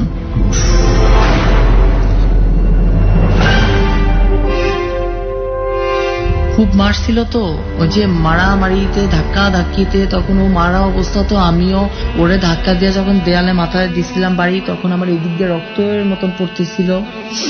আবার মানে চেহারা টেহারা আমার পুরো ফুলে গেছিল, অনেক বিকট অবস্থা ছিল। তখন আমার অনেক মারছিল, মারার পর মানে মারতে মারতে আমার মেক্সি টেক্সি ছিঁড়া ফেলাইছে। পাশে ভাইরা আছে, রাজুরা আছে, সবাই দেখতেছে আমারে। কেউ কাছে আসে না, আর কেউ বলে নাই যে ওরে এরকম করে মাইরো না তুমি, ওরে এবার বাদ দাও, একটু চুপ থাকো, কেউ বলে নাই। এরকম করে মাইর খাইছি। মায়ের খাওয়ার পরেও আমি ওর পা ধরে বলতেছি যে তুমি আমার একটু ঘরের ভিতরে নিয়ে যাও, তুমি আমার একটু ঘরের ভিতরে নিয়ে যাও, এরকম করতেছো, তুমি কি আমার সাথে আর কখনো কোনোদিন সংসার করবা না, তুমি কি এটাই কি শেষ? মানে ও যেভাবে আমার সাথে মানে ব্যবহার করতেছে, আমি ওরা শুধু বলতেছি যে তুমি আমার সাথে এরকম আচরণ করতেছো, এটা কি শেষ নাকি তোমার সাথে আমার? একটা স্বামী স্ত্রী যখন শেষ হয়ে যায় তখন তার সম্মান দিয়ে সে কি করবে, তখন তারা না এরকম করে। তো তুমি আমার সাথে এরকম করতেছো কেন? ও তো ওর মতন মারা, মানে অনেক মারছে সেদিন। আর আমার শুধু অপেক্ষা ছিল যে একটা মিনিট আমি যে টাইম পাইতাম, একটা মিনিট আমি ওর কাছ থেকে চাইছি। তারপরে এরকম আমার উলঙ্গ অবস্থায় রাখছে, আমি কিছু পাইতেছিলাম না। আমাকে যখন বাইরে রাখছিল তখন আমি আরেকটা মানে অন্য একটা সাইডে একটা দড়ির উপর আমি দেখছিলাম, সেই ওড়নাটা আমি আমার মানে বুকের উপর দিয়ে পুরাটা পেঁচায় গিট্টু দিয়া আমি ওই অবস্থায় গলায় দড়ি দিচ্ছিলাম। গলায় দড়ি দিয়ে আমি ঝুলে পড়ছি, মানে ফাঁস লাগে গেছিল, একবারে কাইটা গেছিল, সব কাইটা গেছে পিছনে। আমার মনে আছে তখন আমি হাত দুটা উঠাইতে চাইতেছিলাম, কিন্তু পারতেছিলাম না। মানে যে ছাগলে যেরকম করে শব্দ করে না, মানে আমার কিছুটা খেয়াল আছে এরকম, শুধু আমি মানে চেঁচাইতেছি কেউ আসো আমাকে ধরো। তারপর পাশে থেকে এক আন্টি আমাকে দেখছিল মনে হয়, বা একটা লোক, মহিলা না পুরুষ জানি না, তবে একটা মানুষ আমাকে দেখছিল। ওই দেখার পরে মনে হয় কেউ মনে হয় চিল্লায় বলতেছিল যে এই কেউ মনে হয় গলায় দড়ি দিছে, কেউ মনে হয় গলায় দড়ি দিছে, এরকম করে দূর থেকে দেখছে। আর আমি গলায় দড়িটা দিছিলাম আমাদের বারান্দার বাইরে। আপনার ডান হাতে কি এটা কাটার দাগ? হ্যাঁ, আমার হাত কাটছে। আমি বলছিলাম না যে আমার রাগ হইলে আমি হাত কাটি, পা কাটি। আপনি যখন হাতটা উঁচু করছিলেন তখন আমি এটা দেখেছি। প্রিয় শ্রোতা, আমরা এই ছবিগুলো আমরা ফেসবুকে দিয়ে দিয়েছি, আপনারা চাইলে এসে দেখতে পারেন যে একজন মানুষ কিভাবে অসুস্থ মানুষ।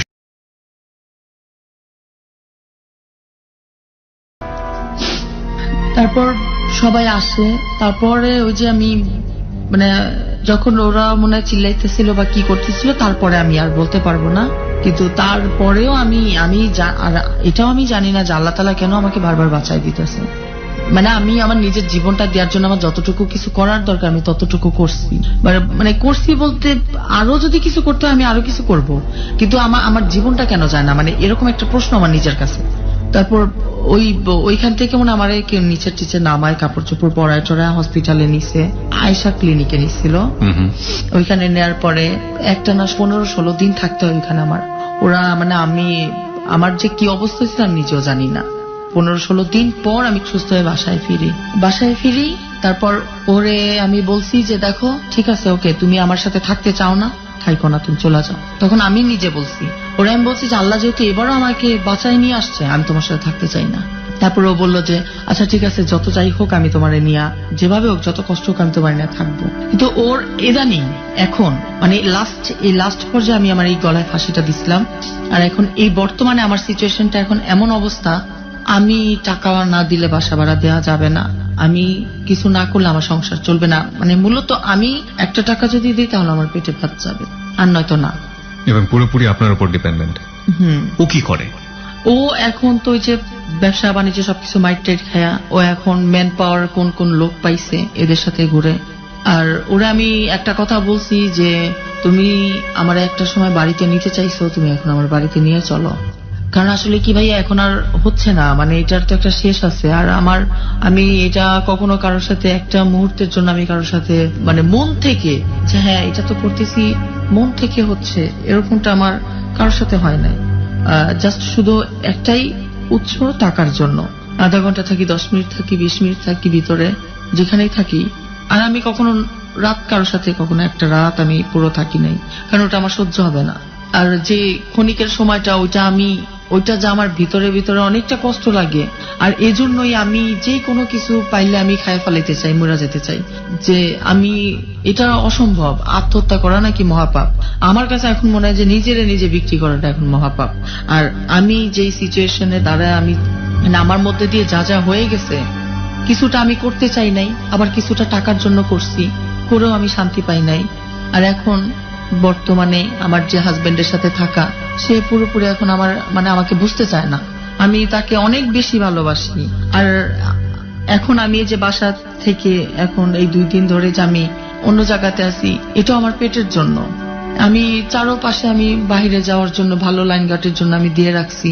যে বিদেশে তো অনেক মেয়েরা অনেক ভালো ভালো কাজও করতেছে, ভালো কাজ করতেছে। আমি জানি যারা খারাপ ভাবে যায় তারা খারাপ, যারা ভালোভাবে যায় তারা ভালো।